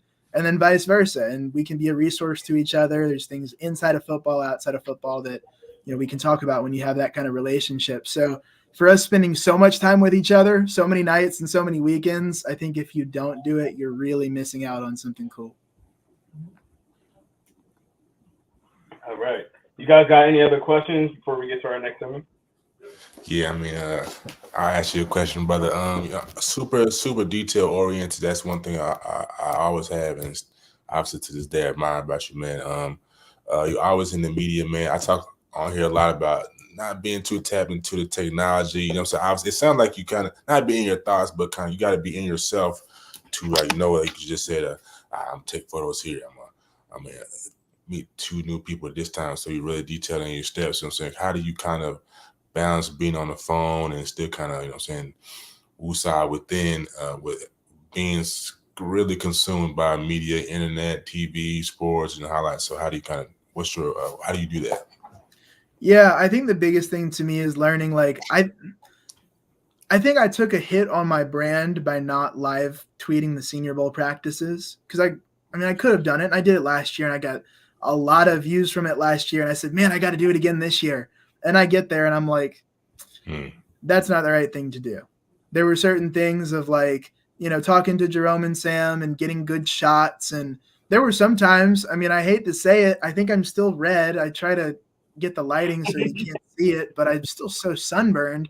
There was a practice where I was like, man, I got to watch this one from the car. And I've got the little like tape up on my phone while I'm sitting there, editing stuff of like, I got to manage this so I'm not too tired to get a good interview out at the end of it. So learning how to manage of like, okay, I'm not going to get every single thing, but I'm going to get the important things. So I made sure that with the way I go about it is knowing what to do and what to not do, and how to, for example, there's a lot of things you should do, but to me, I'm like, I'm going to pass on this for right now. There's a few things that I look at of, for example, I've missed commitments before because I was like, hey, family dinner, phone's shut off. Because if the phone's on, I'm looking at it, I'm going to check it, I'll see a notification. But there's times like last night, I wanted to read a book, shut the phone off. Sometimes I'll put it in some like obscure place that would be hard to get to. I've got a shelf in my closet sometimes. Like, I hate this. It sounds like an addiction, which it probably is. And it's just always on the phone. So I'll just toss it up there on the shelf. And to me, it's the phone's either shut off or it's shut on. So those are the things of knowing what things you cannot do and kind of get away with and it still be okay. Otherwise, I think you drive yourself crazy, so that's the key of just it's on or it's off. Things are on or they're off. I'm either there or I'm not. I'm either, one thing or the other. There's times where I should have been doing more content, but I wasn't because it's what I needed to do to kind of keep myself sane. And I've turned out all right from it. So just knowing that you don't have to do everything, don't overwhelm yourself. It's something that is a very daunting thing, covering an event, for example. Like it's one that you just have to learn to manage, learn what actually matters, what actually doesn't. If I don't post this picture right now, are people going to react? Do they care? Generally, no one cares at all. But there's certain times where if I interview like Javon Bullard, for example, that interview needed to be up within the hour. And I was like, this has to happen. There's certain things where that. So I went out of my way to exert extra energy, even though it was like a 12-hour day. Got to do this right now. It's got to go right now. Got to beat, because everybody was interviewing him. So I wanted to beat everybody.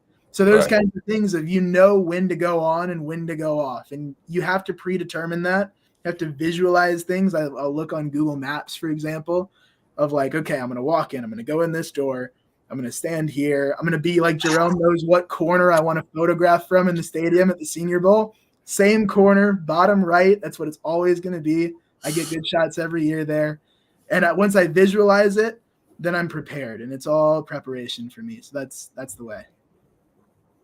Great answer, brother. Thank you, man. I'm glad you said that, Luke, because there have been times in my situations where, sometimes battery might die or, something might happen where you're just like, hey, like it's figuring out how you're going to maximize what you're doing. And not all the time you're going to be able to be like, all right, like I'm tired. Like there's sometimes, honestly, I skip out on interviews just because I feel like I'm tired and I'm not going to have a good interview. But I'm going to maximize this opportunity to talk to the player, let them know who I am still, even if you're not getting an interview, or go, interact with somebody else, where you can get good ties to them and, create that relationship with people. So I'm glad you said that, because that was actually, I think that's really important for everybody to understand, like, don't burn yourself out trying to get something, but also like, have an idea of what you want to do. And have a game plan. So like if that certain situation doesn't happen, you can still pivot from that. Yeah, for sure. Like it's one of those that I've got a professor, Vicky Michaelis at Georgia. She was a cover writer for USA Today, big sports writer, covered the Olympics, Michael Phelps, the whole deal. And she's so intense on these things that we were in Australia together over the summer covering the Women's World Cup, and she was helping us out with all that. And it was one like, you make an error that you shouldn't make, like that's not someone you want to disappoint. And you get to the point where eventually the teachings from a professor like her get to where like I got extra batteries and they're all charged and they're all set, and it almost feels like I work harder to get my bag packed than I do at events sometimes, which is a weird thing to say, but I would spend like an hour or two making sure every single thing and checking every single thing and every SD card and put it in my computer and then checking it again and making sure I've got enough space and being almost paranoid about that. That's the thing that I learned from her and one of my professors, Mark Johnson, photojournalism professor. And those little things of like, every single thing has to be down to it. I've got my notebook, and checklists are the best thing for me to do that kind of stuff. So that's something I've improved on, because I have had times where my voice recorder has run out of storage space, and I've made every mistake in the book, even within the past year. And I'm just, man, this is wrong and this is bad and this didn't work. And then eventually it's been enough mistakes to learn from for me. And that's something that, like, I know for you, for example, I think, Jerome, you had, I told you this on the phone, I want to say it here in public too. I think you had the highest quality video content here from the Senior Bowl in terms of the interviews outside of a rights holder. So that's something that I've seen you grow into, and getting the details of how sharp your cameras look and how you're going to frame your stuff, so that, the way you're going to edit it and get the backgrounds right. So that's something that, like, I feel like we all grow in as we go. And for you, you've gotten to the point where stylistically you're able to really show your stuff. And I thought that was really cool. Appreciate that, sir. Yes, sir. Any other questions? My last one, I think that's a close out, man. So, the boys giving me a little grief, probably give you a little grief, Jerome and Bacon. I know they were trying to get you on the show, man, and it was like, what? Nas, you asked him when he comes on, bro, what's up with that? What's up with that? So, talk about just the power of relationships, because I feel like, in my opinion, you correct me if I'm wrong, Lou, I just feel like, over the past year and a half, man, almost 2 years, like, we just gotten real close. Like, I entrust you with information, you entrust me with stuff. And I feel like, and I told him, I said, I feel like you always come and you check up on me, see how I'm doing. Hey, what's your thoughts on this? And I feel like we have really good verbiage back and forth with each other. And I feel like we really create a really powerful professional, just, friendship, man, in the industry. And you're somebody I can rely on and depend on. But just talk about that power of relationships, man. Yeah, thank you. Tuesday nights are a rough one for me, but then when all three of you had asked, I was like, I can't turn it down again. So it's nothing personal about anybody. It was just it being the third time. 3 is kind of that number for me where, once you get to the third time, like, you better not. Now you're just a bad person in a way. Like, you can't turn it down a third time. Like, come on, man. So I was like, all right. I got it tonight. Like, and it's not Tuesdays forever. It's just Tuesdays here in the spring. That was all that was tough. And we made it work. And I appreciate that from y'all having me on. And the thing that I look at in terms of relationships is it's always the thing that, okay, here's a good story actually that I like to tell. I don't think I've told any of y'all this. Maybe Jerome, maybe. But sometimes you meet people and you have that, I don't want to say this moment of like, I don't want to say it. Knock on wood, right? If you're that kind of person. But I think my life might have just changed. So the thing for me, and this is going to sound funny because this is not the typical, like, it's not like I got a call from, the Washington Post that says you're hired. It's not like that. I was in my dorm room in Milledgeville, and I'm looking for ways to get into football. So I DM'd every recruit that I could find. Like I told you, I had it all printed out. So I'm DMing everybody. And then one recruit, you're going to know him, Chief Borders here, DMs me back. And he says, hey, call this person. If he says it's cool, then we'll set up the interview. And I call a phone number. Turns out it's Coach Mill. We all know Coach Mill. Yeah. And he picks up the phone and we're talking, and the conversation was okay. But then he mentioned how he was handling business with Kyle Hamilton and how he helped Kyle Hamilton get discovered. I said, oh, Kyle Hamilton, I used to play against him in basketball. And play is a loose term. But Not as bad as it was against JD Bertrand. I got to tell JD at the Super Bowl, Notre Dame linebacker. My dad is responsible for this. He made me guard JD in middle school basketball, and now JD is going to be in the NFL. And it took about 2 possessions before I told one of my teammates, I'm like, man, we got to switch. Like, it's not working. But that, Catholic basketball league, we had JD and Kyle Hamilton. I played in there, and a few guys that ended up playing like D2, D3 level in college.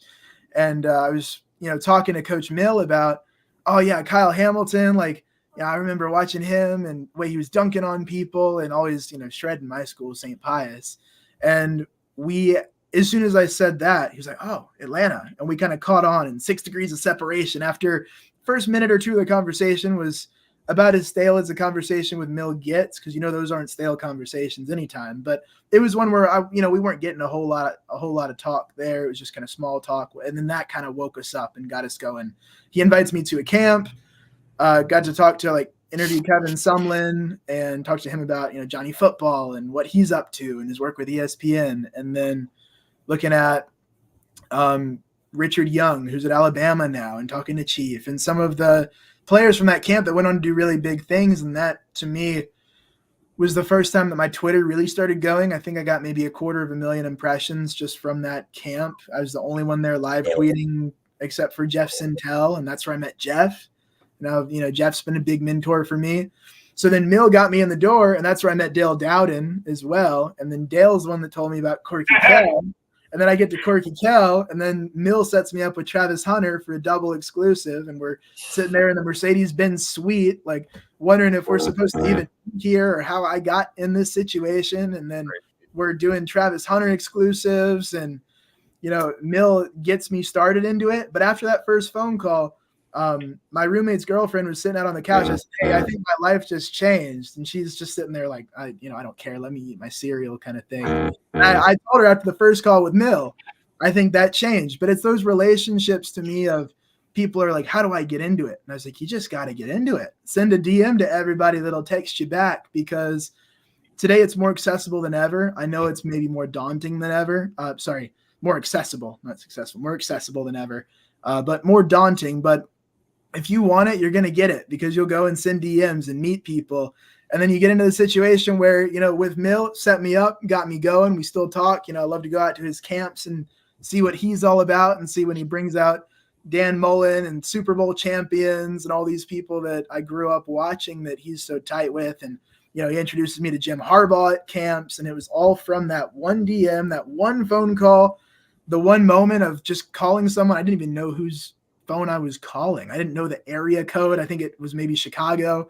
And it was something that we just got to know each other, and he got me started. So he is the one that, in terms of, how did I get into recruiting media? That was the moment I went from a virtual podcast host trying to cover the whole country and just try to do something interesting to covering on the ground stuff in Georgia. So that's how quickly it can change, and that's how big of an impact that it can make for you. Definitely. Hey, Coach Mills, I believe he was our first guest on the podcast. Yep. I booked that one. Yes, sir. So shout out to Coach Mill. I'm sorry for laughing in the middle of your story there, Luke. I'm pretty sure you know what I'm laughing about. I don't want to say it on air, but yeah. Luke has some funny stories, man. He has some funny stories. But any other questions, or do you want to move on to? All right, so let's move on to some Senior Bowl review. So let's not make this too long. I'm glad that we got to talk about yourself a little bit, Luke, and I think it was really good for the listeners to see and hear how you got into the business. But let's get into some Senior Bowl real quick, Brett. I'm about to call you Ray. Luke, what is some of the players that kind of stood out to you down there while I was down there? Yeah, to me, it was wide receivers. I came in thinking that might be the best group there, and I left pretty convinced of it. Even, day 3, getting to look back and watch on the tape and see what we saw. And I'm looking at maybe a dozen guys from the Senior Bowl going in the top 100 at the receiver position. I think it really is something that could happen, not a guarantee, not something I'd bet on, not that I would ever bet. But when I look at the national team, I look at a guy like Javon Baker. Malachi Corley was one that impressed. Corley to me is one maybe that's moving his way toward the second round. He told me he's pretty dead set. He says, I'm running a 4.3 at the combine. I asked him what he expects to run. I'm running a 4.3. All right. I like the confidence, small school guy, you got to find a way to stand out. And I think he did, wore the tight white shirt, the couple of chains, looking real clean on media day. And everybody else was wearing the black sweatsuit, and he's coming in and greeting people and big smile. And one of those where I think he was doing everything he could to stand out and try to make sure that he was able to get his message out there. And he backed it up, top receiver on his team for the week, voted by his peers. And then the combines where people are, we'll see what happens. Guys like Ladd McConkey, you think the hype's big now, wait till he runs a 4.3, those kinds of things to me, if he does. The combine stuff is always funny because, all of us, we watch college football, we see it, sometimes we get to cover it. And we're looking at these guys and we're like, yeah, we know he's good. Like, why are y'all just figuring this out? It's so funny with the draft process of people that, how do you cover the draft and don't cover college? Or how do you do that and you're not a big college guy? Like, you're not getting hired if I'm the director, if that's how you operate. You better be the biggest college football person I've ever met if you're going to cover the draft. Because I get it, not everyone projects and not every good college player becomes a good pro player. And we have some group chat discussions about that with a few friends. I know that we're in Jerome, for example, and we talk about that and talk about what guys were comfortable going where. But the thing that I look at is, you got to be such a big college football guy. And to me, looking from that, especially getting to cover the ACC on a pretty much weekly basis, Tez Walker, I got to see what he's about, got to see him against good competition. Nate Wiggins, who, maybe cornerback 1 or cornerback 2, cornerback 3, regardless, he should be a first-round pick. He's going to run well at the combine. And Tez got him on a route going early in the game, and that was something where I started to say, okay, I've heard the hype, but I'm starting to see him be legit. You look at the highlights, you look at he's working with an NFL quarterback, so I think it's something what he can do with that kind of thing. So Tez, I think Brendan Rice made some money, maybe moved up a round, if not more, with what we saw early on with his first impression. Pearsall from Florida, to me, I think stood strong as maybe a mid-70s kind of player. And then Anaya Smith from Texas A&M, I thought he had a pretty good finish to the week. So that's on the American team. Jamari Thrash, I know there were a couple of drops in there that people might knock him for. He's not the biggest guy. He is, alum of Troup County High School, so congrats to Coach Glisson and them. I think you've got a draft pick coming up probably in the top 100 now, so big ups to Troup County. For this show, had a lot of Georgia boys there, and I love it. The Senior Bowl, we got in Jaheim Bell, Trevin Wallace, Dejon Edwards from Colquitt, Thrash, Ladd McConkey from North Murray, Jalen Simpson down South Frederica Academy, Justin Aboigbe from Forest Park, Kamani Vidal from Marietta, Cole Bishop, who credit to Brooks Austin. Brooks is the one that kind of woke me up to Cole Bishop being a legitimate NFL player. Javon Baker, J.D. Bertrand, Torrey Taylor, Javon Bullard from Milledgeville. So that was one where I lived about a mile away from him for a while. And people in Milledgeville were like, oh, wow, he's going to Georgia. Like, I even had a couple of people in Milledgeville tell me Javon Bullard was going to never play at Georgia, but they're just happy he's going to, wear the G. There were some doubters even in Milledgeville that I knew in sports media. They're like, oh, yeah, Javon, yeah, good for him. He's going to go and, get to be at Georgia.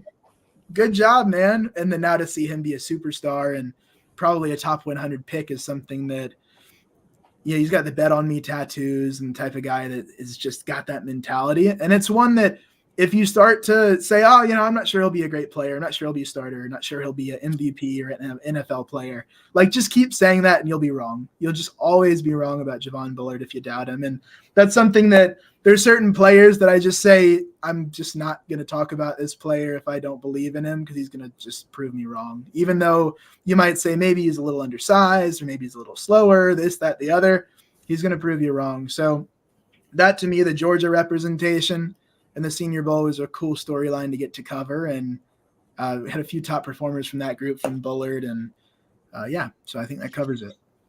Definitely. Now, I got a question because I like how you said that, if you're a college, you should be a college football fan if you're going to get into this industry as far as, draft recruiting and stuff like that. And I wholeheartedly think that's a good assessment My thing too is everybody on here knows I'm a Michigan fan, and we had a Michigan player that kind of balled out there, Roman Wilson. As a Michigan guy, I love Roman Wilson for what he stood for, or everything like that. As a college football fan, I did not see him balling out like he did. So my question is for somebody like that, where you go into because I didn't even get to interview him. He was just that coveted. I was like, Yeah, him to get my guy. Like, he was one of the top guys on my list. So I didn't get a chance to interview him because he balled out in the first practice, and then he built on that, and then wound up not even playing in the game because he was like, yeah, I did enough. I'm out of here. So situations like that where you have a player that you have not high expectations for going to the Senior Bowl and ball out the way they do, how much stock do you put into that? And how did that kind of help you out with, like, maybe I have to look at more tape? Yeah, I actually meant to mention Roman Wilson. I was not leaving him off to get at you, Jerome. There's certain points in time where I might do that on purpose. That was not one. No, just for context, guys, I mess with Jerome about being a Michigan fan because, Northern football, Southern football. I almost sent you a graphic last night, but I didn't want to bother you too late in the night about how Michigan's success has been fueled by recruiting Southern players. Harbaugh recruits players from the South more than any coach in the past couple of decades at Michigan. So, I'm always big on that of just covering Southern football. I kind of jokingly will jab at guys of like, SEC, right? ACC, right? Hey, that's a thing. So, but the talent level down here is great, and I think Michigan's benefited from pulling some of those guys. And credit to Harbaugh for recruiting them and putting in the effort the way he does. But with Roman Wilson specifically, that was one on day one where I kind of had him as a lower top 100 type of guy. Like I had the way I go on my Senior Bowl sheet is I put out the players, and then I'll put a bubble next to your name if you're a top 100, and I'll fill it in if I think you definitely should be top 100. And then I'll put a star if they're from Georgia, because that was something I was specifically covering. And then if you're from Clemson, I just put you in orange because there's no way I can go down to Mobile and not interview the people on the beat that I cover. So that was the strategy. And Roman was one that I circled as, okay, people say he's about a top 100 guy. And then I filled that circle in the first day of okay, I see it. I can speak on him. I know kind of what we're looking at here.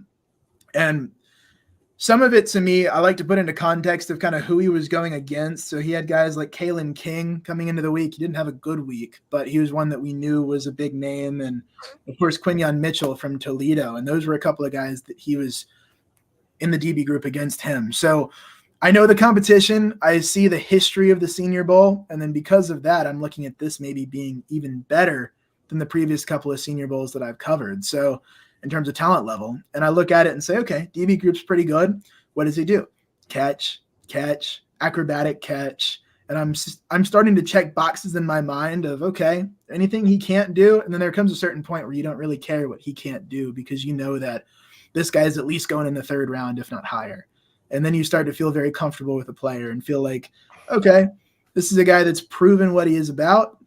And I don't think he could have proved more until the combine. So that's one from an agent perspective. Totally understand the call. I would have done it too. I was looking at this I'm happy for the guy. I'm just yeah, people know who he is. And then that's in the back of my head, I'm like, I'm not gonna get this interview, am I? Nope. I didn't. He didn't even come to media day. He didn't I tell you, I was on Bacon the most important day down there at the Senior Bowl is media day. Yep. He didn't even show up. So yeah, that was kind of Lad McConkey for me. I've had people around Athens did you talk to Lad? I was like, no, he's untouchable. Did you see the routes he's running? They're not going to let us talk to him. He's taken care of. He's good. I asked him twice. For an interview, and he denied me twice.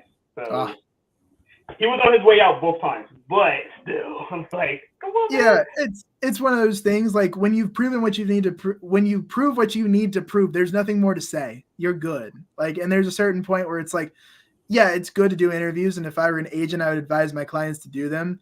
But at the same time, it was with a guy like that, yeah, I get it. You've earned it. You've done your thing, man. And you just say, hey, props to you. I had that with Brendan Rice. He was like, nah, and not right now. It's like, you've done your thing, man. You don't owe anybody anything. That's fantastic work.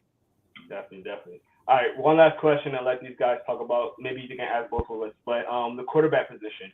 Going into it, it was a position of like, man, this is very talented. Spencer Rattler. We had Michael Penix. We had Sam Hartman. We had Bo Nix. We had all those big name quarterbacks down there. How was that position for you? Do you think they kind of lived up to the hype, or do you feel like maybe there's some work that needs still to be done? To me, it was an okay group. I think Bo Nix was disappointing, and that was one that kind of, especially earlier in the week, my focus was on those first couple of practices, and we didn't see a whole lot. There were a couple of times, I think even standing next to you, I was on a show last night talking about this. I was like, I was shooting photos next to a guy, and I saw a throw go over someone's head. I was like, man, that didn't look great. Who is that? And it wasn't Joe Milton. It was Bo Nix. And that was when, I hate to say it, Joe Milton, man, that was a really rough week. And I know he's got traits, and I know people can talk about it for days. I don't see it. I mean, I wish him the best, but that was one that, and I was like, oh, okay, some of the bad balls were on Milton on the American team. But then I was like, wait, this is national team. Who is that? And it was Bo Nix. And I was like, oh, that was not what I was expecting. There were some throws that weren't as sharp, and especially for someone whose completion percentage was that high. I do have a bit of a theory on him. I think he's better in game. I think I think when things are really going, I've seen him in some pressure situations be able to handle those things well. So maybe it was just a bad day or two, but I just don't think he looked good. Some people have dropped him even out of their top, 75, top 100s. I don't like to overreact like that. I think he's still a very good day 2 pick. He's got a shot to start in the NFL. I wouldn't bank on that, but there's enough potential there, and there's enough development and serious improvement since the Auburn days that I'm kind of lukewarm on it, but I'm definitely not comfortable if I'm first round on Bo Nix. So then Michael Penix, I'm feeling kind of into the first round. I thought he was good, not great. Had some moments to me that I like the videos where they reverse the video. So it looks like if you were throwing it with his right hand instead of his left, the release looks a little better. I know there's that. There's injury history. To me, there were some times where I didn't notice him, which in a way was good. You're going through drills and the balls are just coming out, going where they should be. Let the receiver either make a play or the DB make a play. And I felt from Penix that he didn't wow me. I'm not saying like top of the first, like, lottery pick type of guy. I'm not there, but I'm saying, okay, first round, feel good about it. Late first round, pretty good. Sam Hartman, day 3, not really my guy. I think I've caught him on some bad days when I've watched him play in college, for example, against Clemson this past year. And, last year against Clemson, really good. But this year, not quite. And there were some moments throughout the season where I did tune into Notre Dame on TV, and I was like, just not seeing it. And I feel that way in person of course, he's talented enough to be a day 3 pick. Someone's going to take him, and he's going to be a backup, and that's great.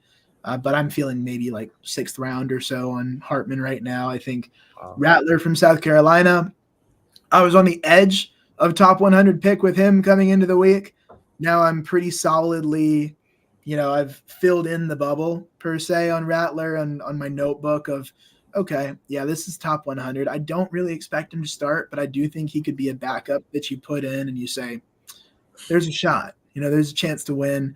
I know, Jerome, in your interview, y'all talked about how he's matured. He's saying the right things. That I'm just curious to see him continue to progress as we look at maybe he's one that when throwing sessions come around on pro day, especially with some of the receivers like Leggett that they have that they can put out there with him, there will be some really cool balls that I think make it to the NFL Network from that. So I think he starts to move up. 3rd round pick. Feel good about him being a quality backup, kind of in the role that I would think Desmond Ridder should be in, for example, of a backup that you're confident in, but just not a franchise quarterback.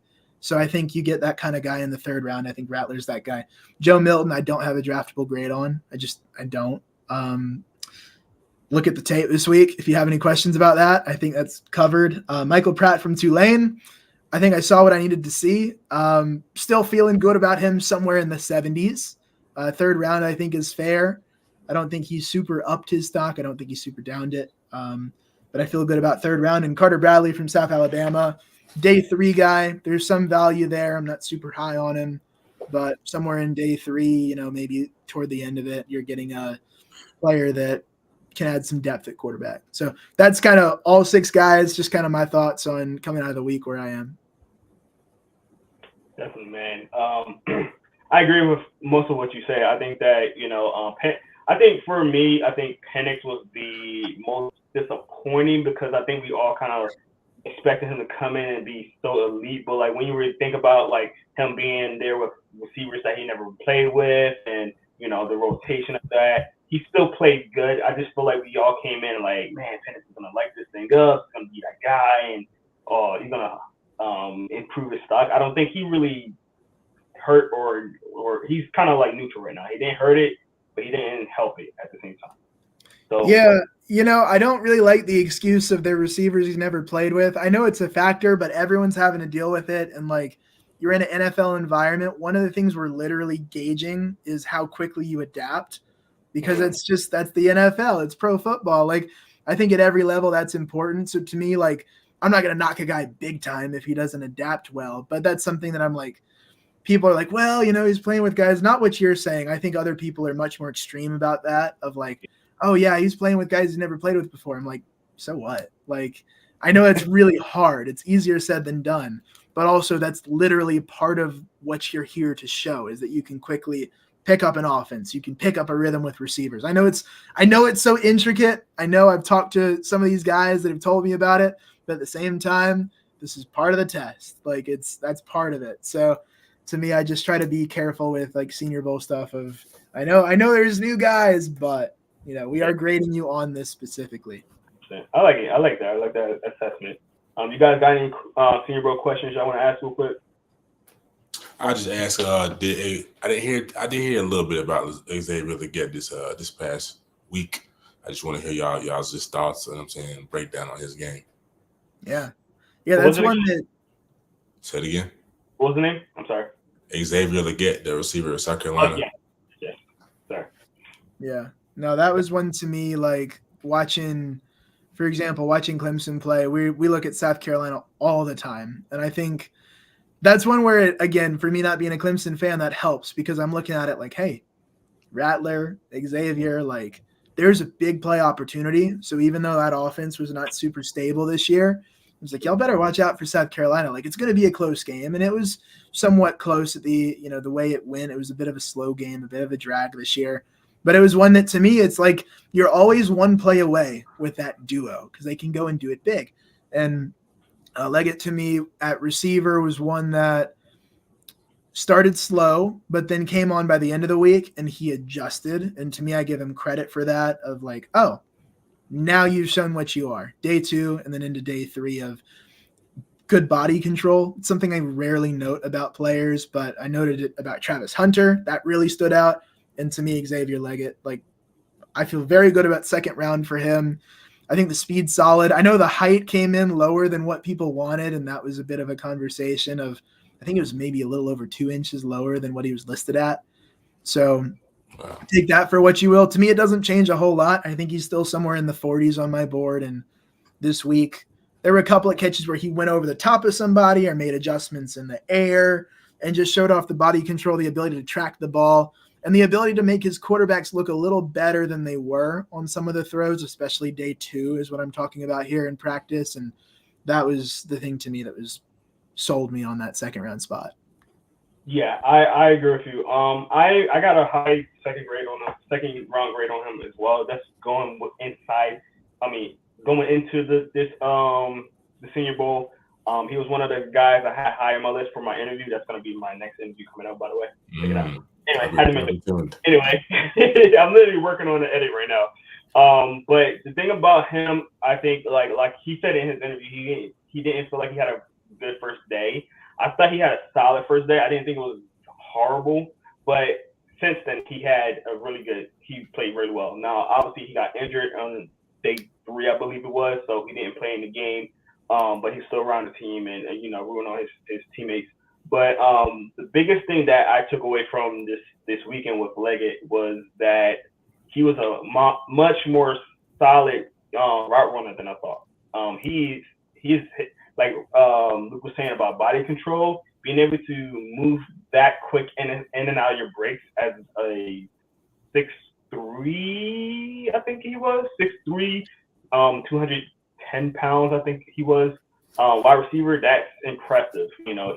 He's a big dude. And when you see him in an interview and next to me, he makes me look like a small guy, and I'm not that small. So he made me look like a small dude. He's built. He got that body. He looked like a lot of people are comparing him to a DK. I think DK is much bigger, to be honest. But he has that body. He has that statue-like body, especially when you stay next to him. His freaking arm was huger than my head.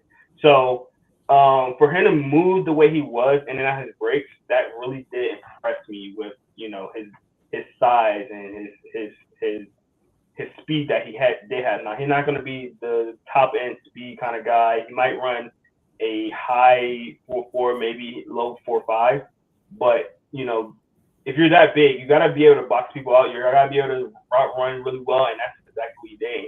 He impressed me with his route running. So I always did have a top 10 wide receiver grade on him in this class, which says a lot because it's a really deep class of wide receivers. So Leggett was definitely one of my top 10 receivers in this draft. So maybe top 15, like right on the edge of 10, maybe 10, 11, 12. There's a lot of freaking good receivers in this draft. So that says a lot. There's going to probably be like 6 of them in the first round. Just be aware that like there might be 6 wide receivers in the first round this year. That's tough. And then day 2 is really good too. Yeah, and here's the thing on Xavier as well, of people think he might run about a 4.3. That's something I didn't get to talk to him, but I hate to just keep saying 4.3, 4.3, 4.3. Like it sounds repetitive. It sounds maybe like an overhype, but there's a real chance we could have these Senior Bowl guys between Corley, Leggett, and Lad McConkey running in the 4.3 range. Maybe they are a little slower than that. But yeah, I mean, also with Leggett, like listed at 6'3", 227, Senior Bowl verified him at 6 foot and 7'8", I think, and 219 pounds. So a little over 2 inches shorter. But that was quite the topic of discussion there for a minute, but still really good prospect. And that's something that, I look at from him and I say, yeah, we're looking at maybe a dozen guys that go on day 2 at the receiver position this year. And I know you mentioned the first round guys, maybe one of them ends up falling or one guy rises, but to me, I think it's about fair to say we've got a dozen really good looking guys that go between 32 and somewhere around there to 100. I would say if he runs that 4.3 that Luke said he might run, he's going in the first round. There's no way he's going in the first round. There's rumors floating around about the 4.3. That's not something I can verify, but I wanted to ask him that so bad. I don't know if he's that fast, just based on eye test, but if he runs a 4.3, he's going in the first round. There's no doubt about that. People love those combine times. They do. Thanks. I also wanted to ask, speaking about in the trenches, man, I know the Senior Bowl, it's kind of evolved, but I kind of look at it sometimes like a camp, like for high school, some smaller high school levels. You see a big pop in the skill level, but in the trenches it kind of dies down. Just how was it in the trenches, and who were some guys that kind of stood out to y'all? Yeah, the trenches is always the strong point of the Senior Bowl every year. Really? Okay. I think they don't miss on that position. It's not my cup of tea. I don't really follow the offensive line as much, but when I see a defensive lineman getting stood up the way I've been seeing all weekend, you can tell that's always the strongest position. So I'll leave it to Luke. He can maybe give you a little bit more in-depth analysis on the offensive line. It's not really my cup of tea. But like I said, that position is usually the most stacked in the Senior Bowl. If you're looking for offensive linemen, look in the Senior Bowl. Look at the last couple of Senior Bowl offensive linemen that have been drafted. High picks. So yeah, that was one to me, like Senior Bowl O-line. It's when I come in every year. I'm like, I love these guys, but also I know the numbers for me are going to come from the skill guys. And that's just what it's going to be, because there's something about Senior Bowl wide receivers. I don't know what it is, but there's something about it. Their evaluations are ridiculous. There's guys like Michael Wilson and Jaden Reed that even following college football last year, maybe I'd seen a highlight. Like I'd heard a little about him. They weren't totally unfamiliar, but they weren't guys that I was like, oh yeah, this is going to be a real NFL receiver that we're going to talk about. And people are going to pick him up in fantasy football and be really proud of it. You know, Puka Nacua, for example. I was about to say, Puka's a huge example of that. Yeah, and Christian Watson, too. I mean, one of my biggest regrets, this is how I learned at the Senior Bowl. I've built my strategy off this. Media breakfast, first year at the Senior Bowl. Christian Watson's standing there, and no one's talking to him. And he's looking around. And, you know, the media just interviewed, and they left, and he's just kind of standing there. And I was like, I could.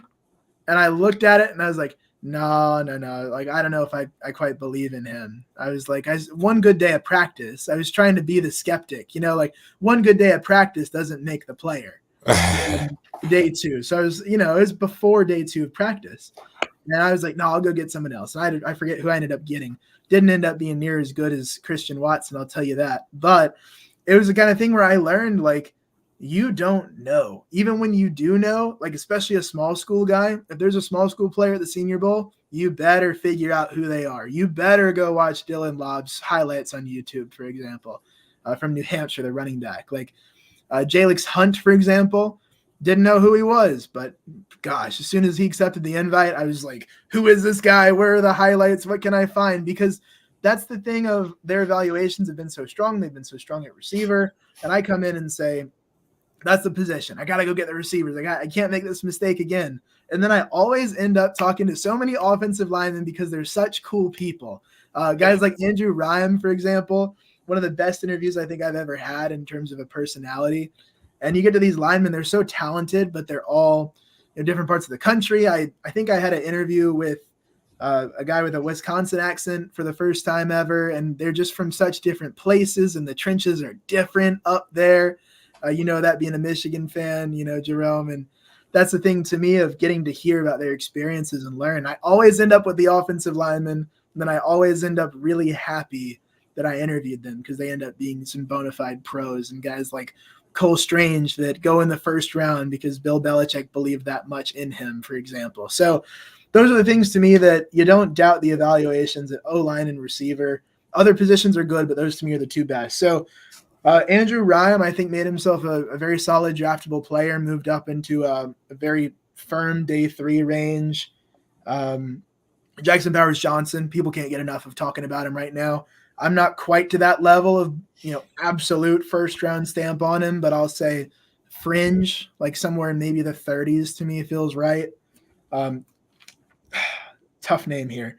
I want to say Talisi Fuaga for Morgan State.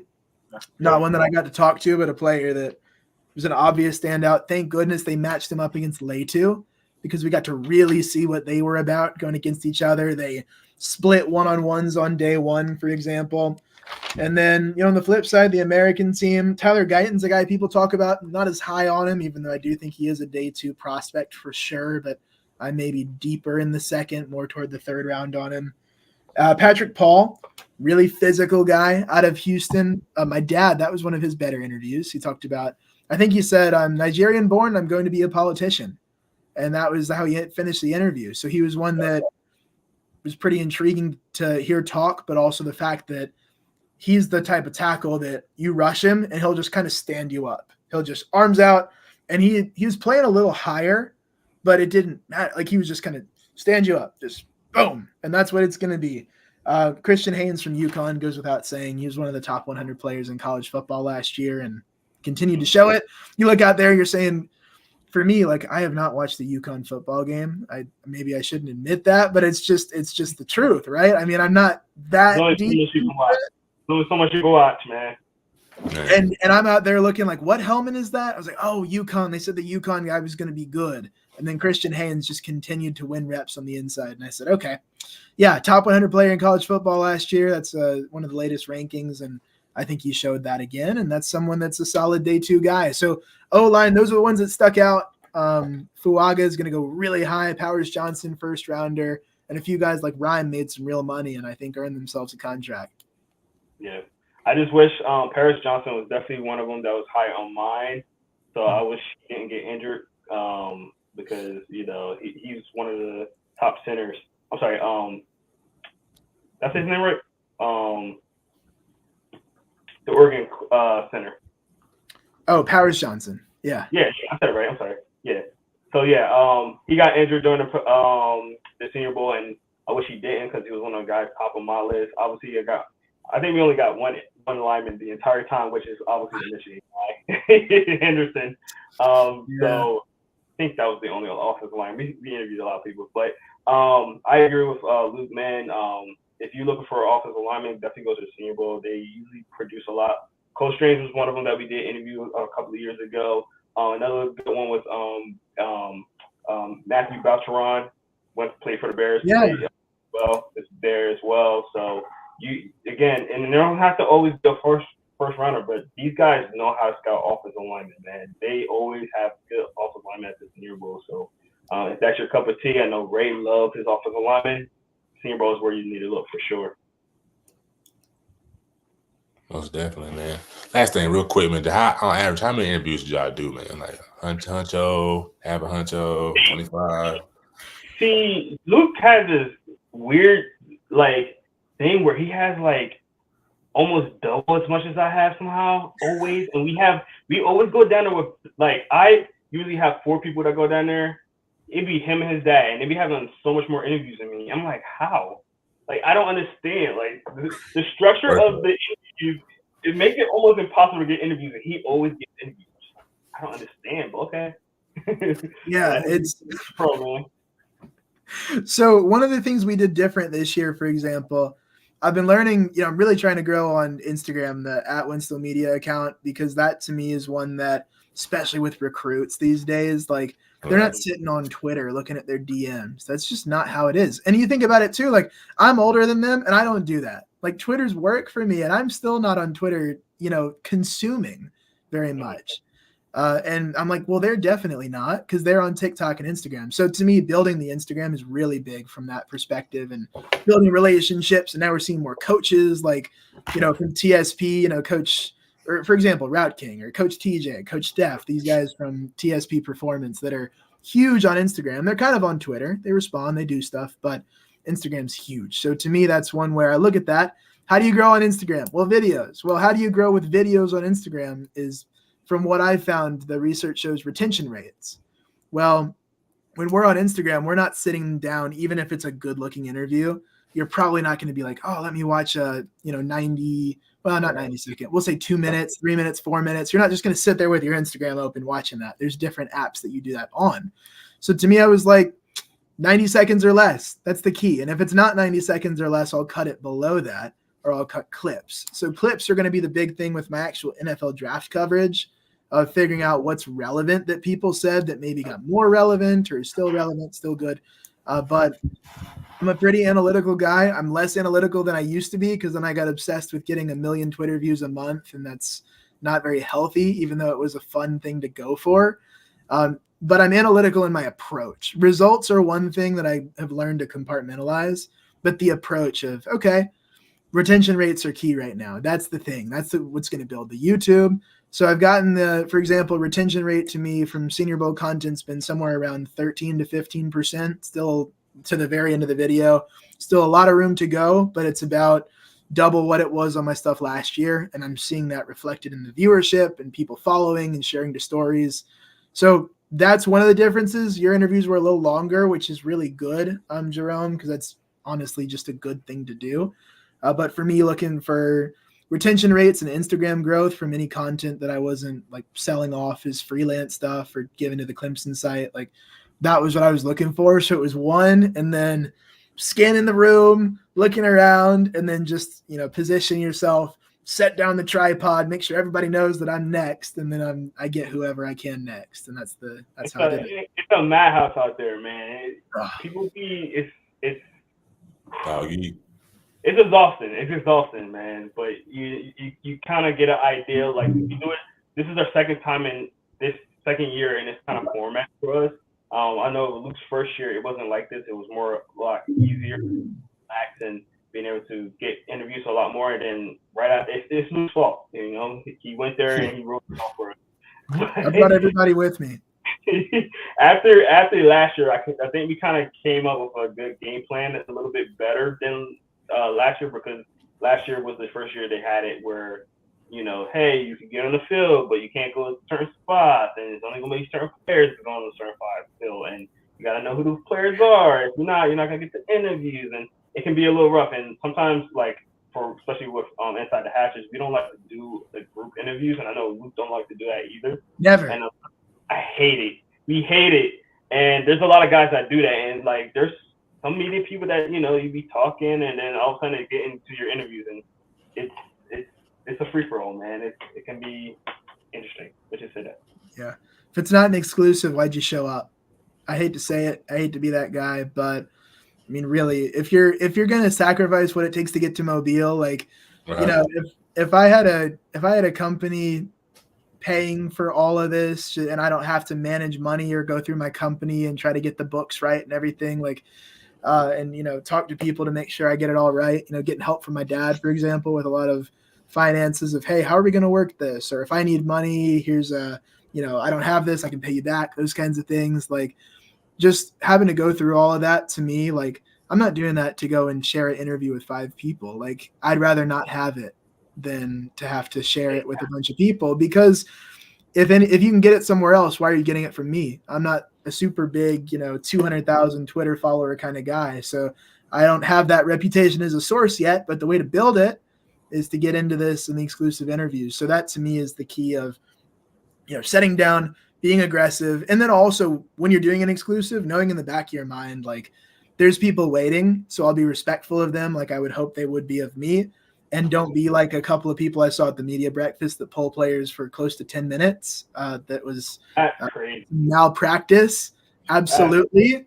I know you have a show. I know people watch you. I know it's a big deal, but it's those kinds of things of just trying to learn from the experience, and then eventually you start to form a strategy. I think we ended up with maybe over 50 or 60 exclusives from the couple of days that we were shooting stuff. So that was the way that we went about it.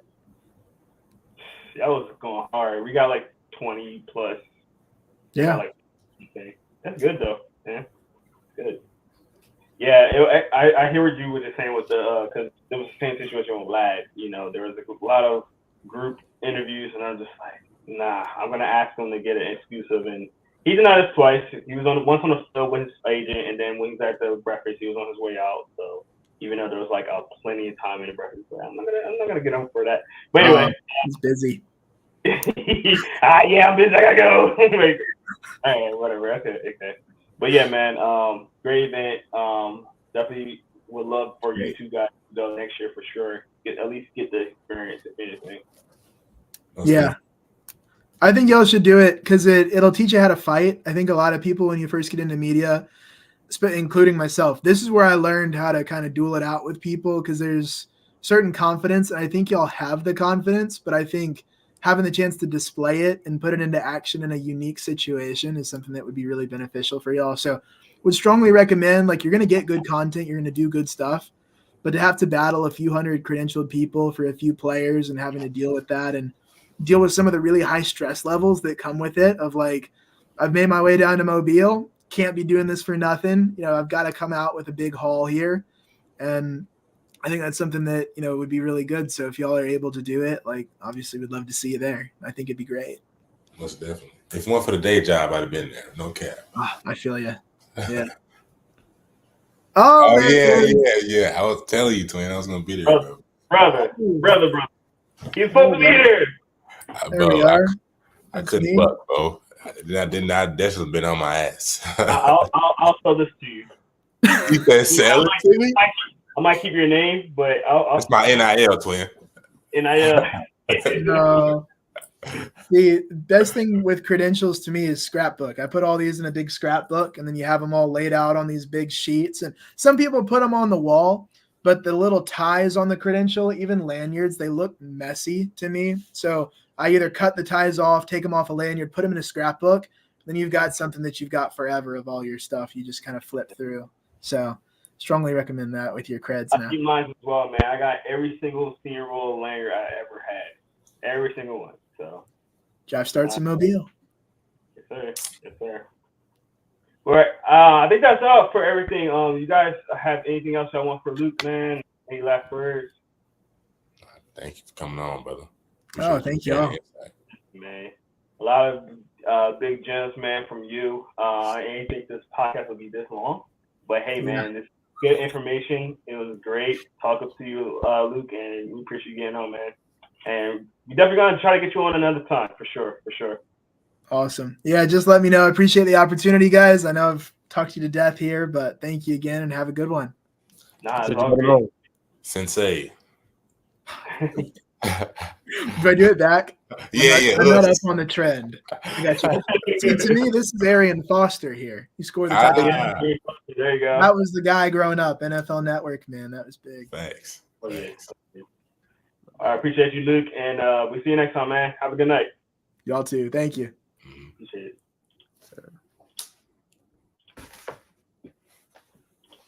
All right, that was Luke Winstel, man, and I hope you got some good stuff out of him. I know we definitely did, and I hope you guys enjoyed that. Najeh, you wanna follow up? Yeah, man. One of the pioneers in the industry, man.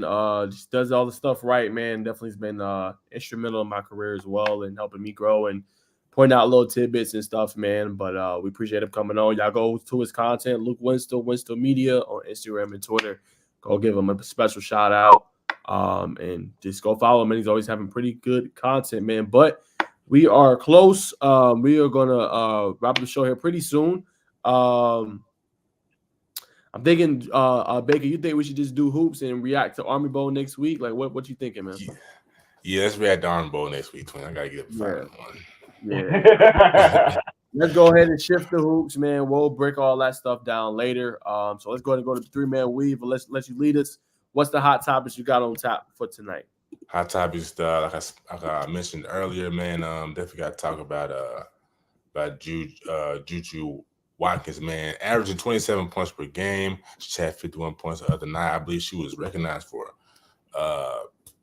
Player of the Week twice. I think that's the only player not this season or ever. So she's, you know what I'm saying, as a freshman, definitely doing her thing, man. South Carolina defeated Ole Miss tonight. It was a 3-point game. I think it was like 85-83. So tough game. But just, you know what I'm saying, actually, let me ask you this, man.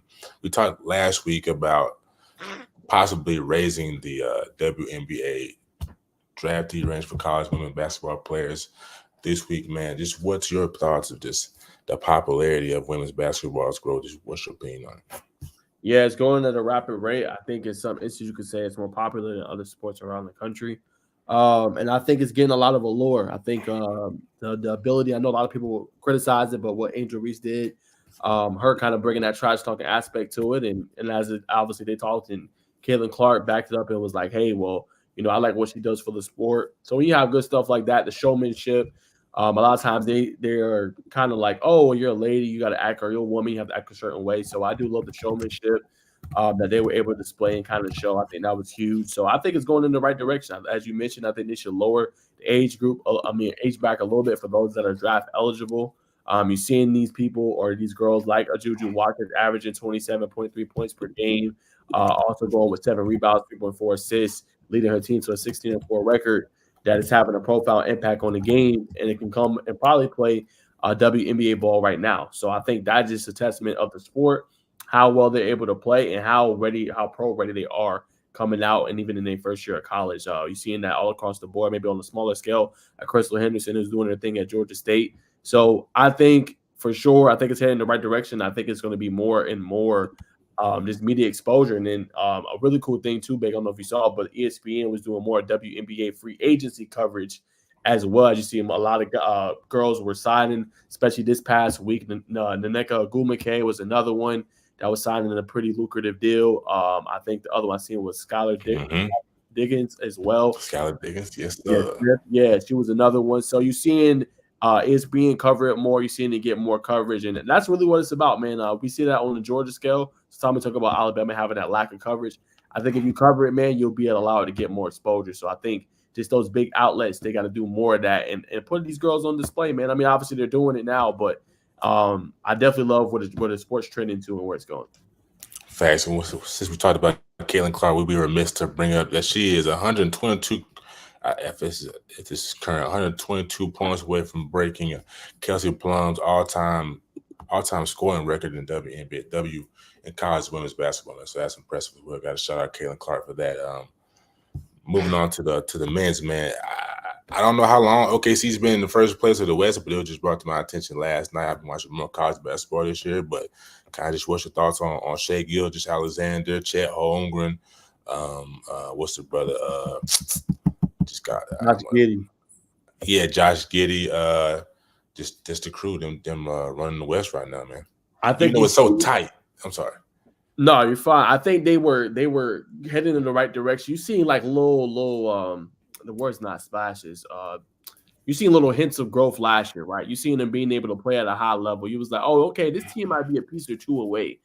You were seeing, that's the word, flashes. You were seeing flashes of their brilliance a little bit last season. I think this year is culminating together. And I think what's going to be valuable is it's be interesting to see how far can they go, right? The West is loaded, right? You got Clippers, you got the Suns, obviously you got Minnesota, you got them, you got the Nuggets. Like, you're going to have really, really good elite teams.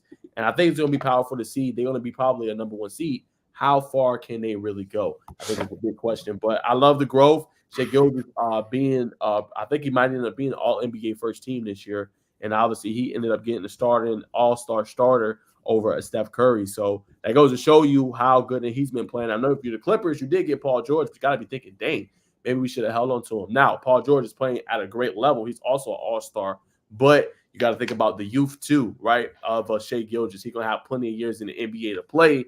You know what I'm saying? Paul George might be in his prime on the back end of it compared to him, but obviously they love Paul George. He does great stuff, but I think it's great.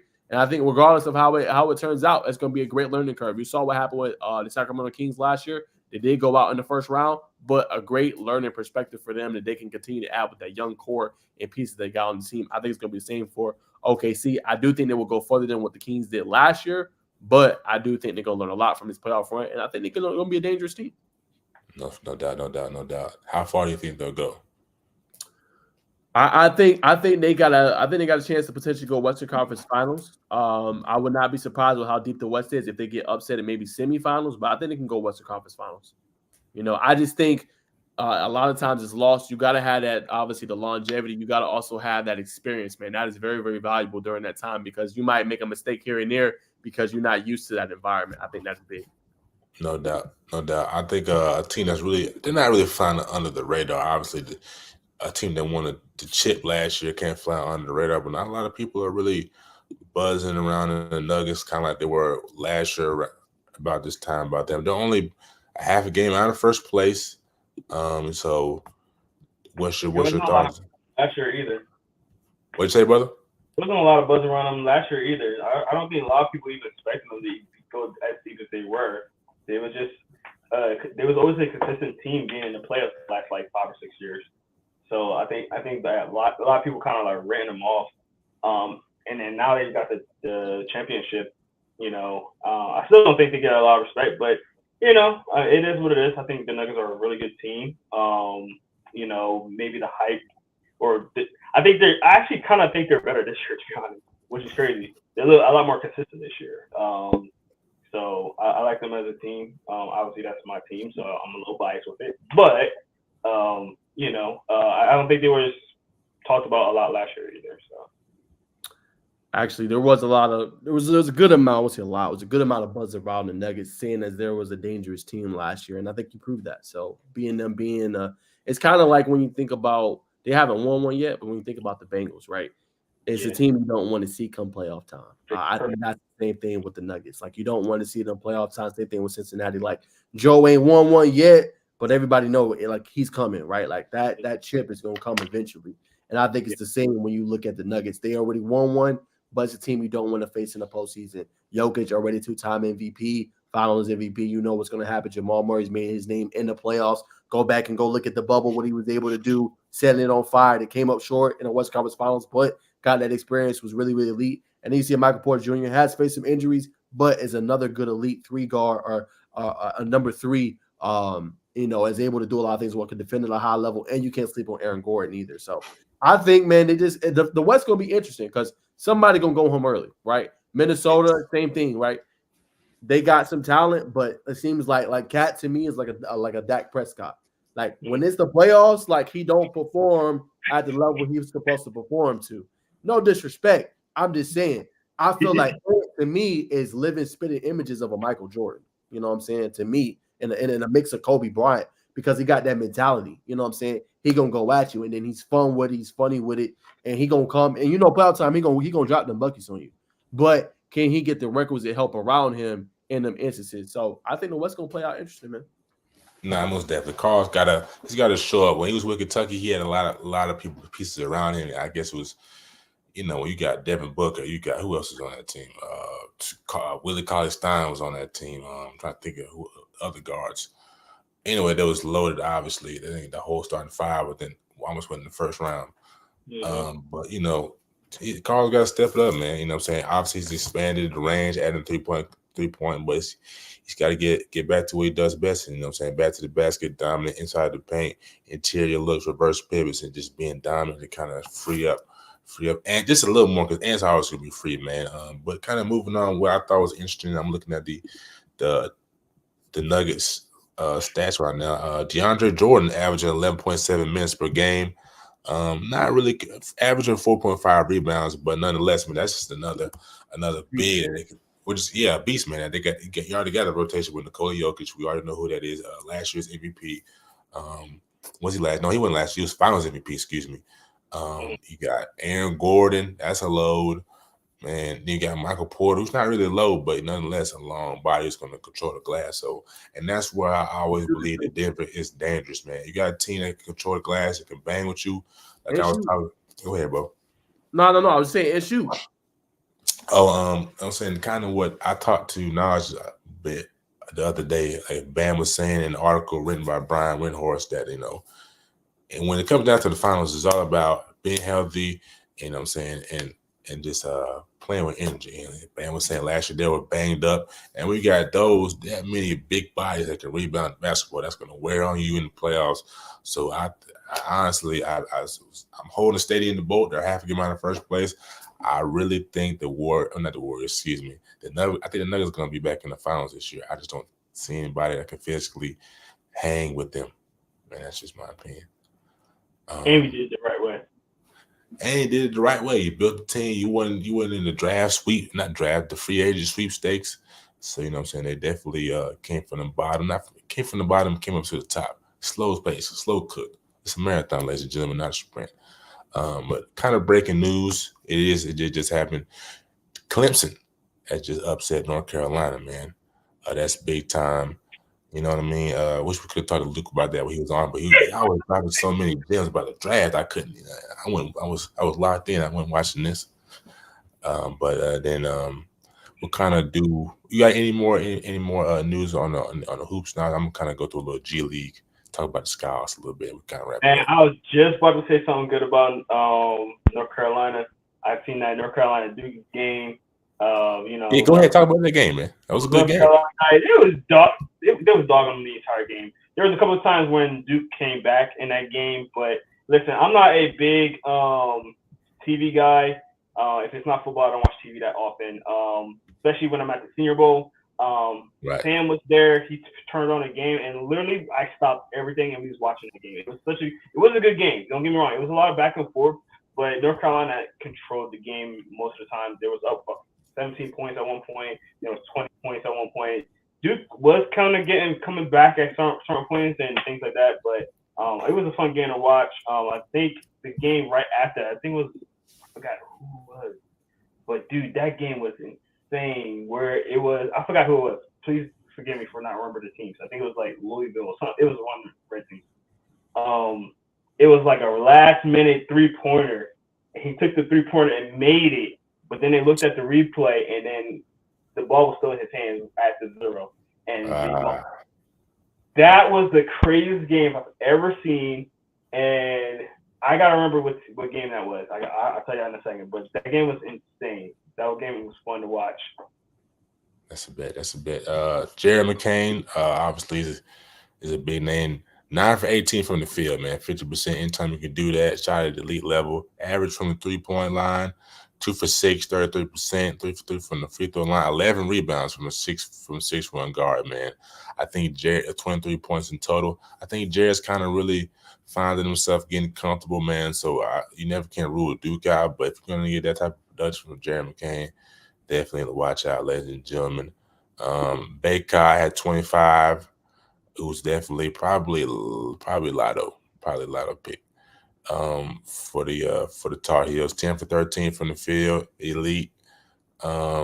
Ingram 8 for 12, 5 for 9 from the 3-point line. That says it all for herself. That's that's elite production from the 3-point line. But moving on to the Skyhawks G League report, man. A person who's kind of flying under the radar, man. Malik Ellison. He shoots the ball efficient, man. One of the highest efficient rated players on the Skyhawks right now. Possibly, it's still kind of tough to gauge with coach. What's his name? Head coach for the Hawks. It's escaping my mind right now, but it's kind of, they got a lot of good things going on. They got Coach Schmidt down there at the G level. They're running a more of a detailed, oriented, more statistical driven type of vibe this year, but it's still kind of murky waters to see what the bring up, send back schedules like outside just the draft picks of Lundy and Kobe Buffkin. But Malik Ellison, the names, leading team in efficiency rating. Talked to Coach Schmidt, man. He was like, he's definitely one of the guys who I'm telling, man, you need to shoot the ball a lot more. And I asked Malik, he kind of laughed it off. But that's a guy that's doing his thing down there in College Park that could possibly find his way up if the injury bug was to bite the Hawks in the tail. Chris Silver, another name, was talking to some scouts, man. I was like, man, why did I not giving Chris a chance? I gave him the whole rundown. He kind of like another Draymond Green. He was like, yeah, I kind of see the same thing. And coach has always been positive about him, about just somebody who's going to really come up and do the dirty work, man. You know what I'm saying? He's going to hustle, get the rebounds. He's going to block shots, and that's what you really want. Because, like I was talking to the scouts, man, they were like, when you bring somebody up to the G League, all the time bring somebody up who's going to score 30 possibly, because you got Trae Young, you got Jonathan Murray, you got Bogey, you got, you know what I'm saying, who else? I can't remember the guy who just got hurt from Detroit. But anyway, you got those guys who can score. So I'm not going to bring up somebody else who's going to score. We need somebody to come in, make plays, winning plays. So I think those two guys are people or guys who can possibly make their way into the G League. So that is the G League report, powered by the Skyhawks by Bacon. Did you find that game, Jerome? I'm looking. I think I want to say it was Iowa State versus Baylor, but I'm not 100% sure. I'm asking Sam now. You good, brother? You good? We can find something. Kentucky's up right now, 93 over Vandy, 93-69 over Vandy. No surprise. Kentucky usually doesn't. Vandy's not really a basketball school, but after a loss, you know what I'm saying, they usually kick things in overdrive. Let's see, you got UConn's up over Butler right now, 54-46. Just check in and see what Stephon's doing. Stephon is 2 for 6 right now, 5 points. Stephon's been I ain't gonna say he's been kind of struggling as of late, but 2 for 6 is definitely struggling numbers. But he's definitely a freshman, which makes me wonder. And Isaiah for that matter, but definitely Stephon. I think Stephon's probably going to stay at a second year. He's coming off the bench. He's first round talent. I think longevity, definitely hurt. You don't think so? You think he's going to come out this year? Bro, have you been watching college basketball? Yeah, I'm not a lot of UConn games, but I've been watching college basketball. He's averaging 11, 4.6 rebounds, and 3.5 assists. Okay, he scored in double figures in the past 3 games. He scored in double figures in the past 3 games, and I believe he's won Freshman of the Week 5 times. It's not staying. You know what I'm saying? And he's already been brought up. If you go back and look at College Game Day this past week, not Jay Billis. I'm sorry.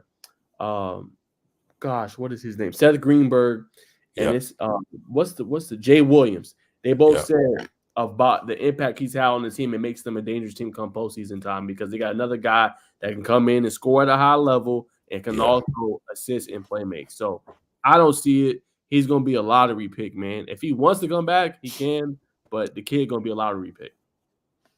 Okay, I'll give you that. So I'll evaluate them come March Madness. That's really what I do a lot of my evaluation for a lot of the umbrella players. But as right now, you know what I'm saying, you got Rob, you got Reed Shepard, you got Bradshaw, you know what I'm saying, you got Magic Johnson. I'm probably not gonna take Mr. Johnson over Stephon Castle. Keep it a buck. But as a starter, I mean, it just all depends on what type of money he wants to make. Yes, he could probably be a lottery pick, but come back next year, average 15 or more, it's top 5. That's a lot more cheese in that back end. But, you know, he definitely go lottery this year for sure, just off upside alone. He still, I give you this, thank you. He still might go top 5 this year. Top 5? No way. Go look at the boards, bro. And go, I'm telling you, go bookmark this conversation. Top 5? Right now. Man, I'm telling you, go watch this man play a basketball game and go watch him when March Madness on fucking UConn, excuse my language, and watch what he's doing for the team, for the Huskies. They're 20-2. Okay? 20-2. That's a good team too now. They ain't no one person. No, it is. But he watch how he compliments the team. And you tell me he's not pro ready top 5. Now, he'll have the decision if he wants to come back, sure. But he could play right now. Just watch. Watch the region tourney. Watch the tournament. Watch how the team looks at him playing. High key on region tourney. High key. Watch the conference tournament. I mean, region. Oh yeah. I'm sorry. Watch the conference tournament and watch what he do. High school hoops. We got to say region, but yeah, conference for sure. No doubt. And my last topics to conclude for the night. Norcross ended Peachtree Ridge 7-game win streak, a clutch win, 63-60, snapping their streak. They now have an inside track at a 2 or a 3 seed. Not their best season, but going through, just having a very young team. Toby Ojoku being a senior, transfer in Casey Williams, Jerron Salisbury being the young guy for them, and putting the pieces together. So had a tough season, but played some stellar competition. Coach Mack always does a good job with that group, handed them their first loss. And then I wanted to preview real quick Cedar Grove versus Sandy Creek in a pivotal matchup this Saturday. Manny Green is going to be a player to watch, 6'7", 205 plus pounds. He's been a lead all season on both ends of the floor. Cedar Grove had another stellar season. They made it all the way to the state championship. Sandy Creek is fresh off that state championship. Players you want to watch is Amari Brown and Micah Smith. That's going to be a stellar matchup between those two this weekend. So stay tuned for that. And the last thing before we conclude, Bacon, I want to get your thoughts on when is the tip-off invitational, and what's your thoughts overall on the event? Well, I need to look that up, but the one that I'm mainly high key on is the Young Bulls, man, the kids one. Let me pull it up real quick. DTP. I found out what game it was. Go ahead, brother. So it was the Iowa versus Baylor game. Real quick, I want to show you this last play. It was insane. I'm just gonna put this on the screen real quick, and I'm gonna play it for you guys to look at it. So this is the final play of this game. As you see, it's 68 to 70. I'm gonna let you watch this real quick. How quick this game was. Mm-hmm. Yeah, 3-pointer. Iowa thought they won. They said, look at it again. It did not get out of his hand in time. So Baylor did wind up winning that game. So I just wanted to show you guys that real quick. It was a insane ending to that game. I was mad because I'm like, why would you pass the ball? They had 1 second left in the game, by the way. So it had to be a quick grab and shoot. And then the player, grabbed the ball, passed it, and then the other guy hit the 3 and he hit it, but it didn't hit it left his hand way too late because they did one extra movement in there. So I was like, why would you extra pass it? Just get it, shoot. So great game. I thought it was fun. It was cool. Ending to that game. It was Iowa State versus Baylor. That's tough. The dates. This is what I'm most interested in.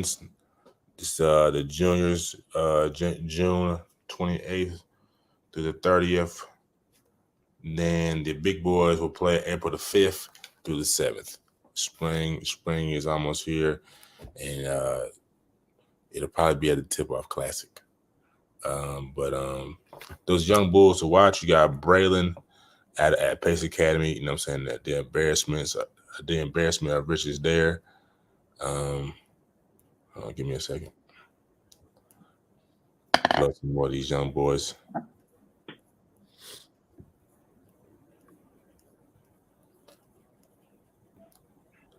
Braylon Craft. He's the number one. Number one, especially in Georgia. Number one player, a guard that can really just do it all, man. He's handling the ball like he's a junior and not a senior in high school. Just cooking all the young boys. Probably like at 6'1" right now. He can shoot it from deep. He can pass it, highly skilled at a young level. It is amazing to me. Another young bull is what's his name? They got a kid at South Cobb. What is his name? Did not see his name. But you know what I'm saying? We could take the film. No doubt. Definitely. Euro step, man. To see these kids be so polished at a young age is scary, man. It's just like when we were in high school, you know what I'm saying? You had kids at our age that was doing some exceptional things, but these kids are already shooting from the logo, got polished, refined post moves, little drop step right there. It's just astounding to me, man. Like where's the game going? The game is in good hands, man. So I think it's gonna be a good event come April, but the treat to me is that June we get to see the Tip-Off Classic juniors, man. It's gonna be a handful of known kids, but they're gonna definitely always still gonna be some kids who we're not expecting is gonna come through and show their tail. So if you don't make it to the April one, relax. Just make sure you make it into the June one. I don't think it's gonna be a lot of media at that one. I'll be shocked just because kids, most people. It's always people going to be late to the party, kind of like the WBB thing. So in June with market calendars, Jerome market calendar. You know, I know you got a lot going on. But if you can't be there, you'll be glad you came, my friend. 100%. Swanee Hoop Complex. Yeah, send me the date. I got you. All right, I got you, my friend. As soon as we get off, it'll be in the group. Ding, ding, ding. Let's do it. But that, ladies and gentlemen, that concludes the 3-man weave, man. We appreciate y'all always. For those that are here, those who have stayed, because we know it's been a long show, man. But we appreciate y'all if you're still here, tuning in and listening to the takes, man. It was really a great show today. But nonetheless, I'll send it to Jerome to kind of close us down. Yeah, man. Great show today. We appreciate all our guests. We had Hevin Brown Shuler. Yeah. Clemson guys earlier in the episode. We had Luke Winstel. We was able to talk to him a little bit, talk about the Senior Bowl afterwards. Then obviously we had our 3-man week. So great show today, guys. It ran a little bit longer than we expected to, but I don't think we expected to have 2 guests on today. That was kind of our little error right there. But I'm glad that we had the guys that we had, man. It was great guys. So appreciate this. Make sure you stay tuned in because we're gonna always have some kind of guest on us, or even if we don't have guests, we're gonna have some great nuggets and great things that we're gonna tell you about the industry and football and basketball and everything sports wise. So definitely make sure you stay locked in to the First and Foremost podcast.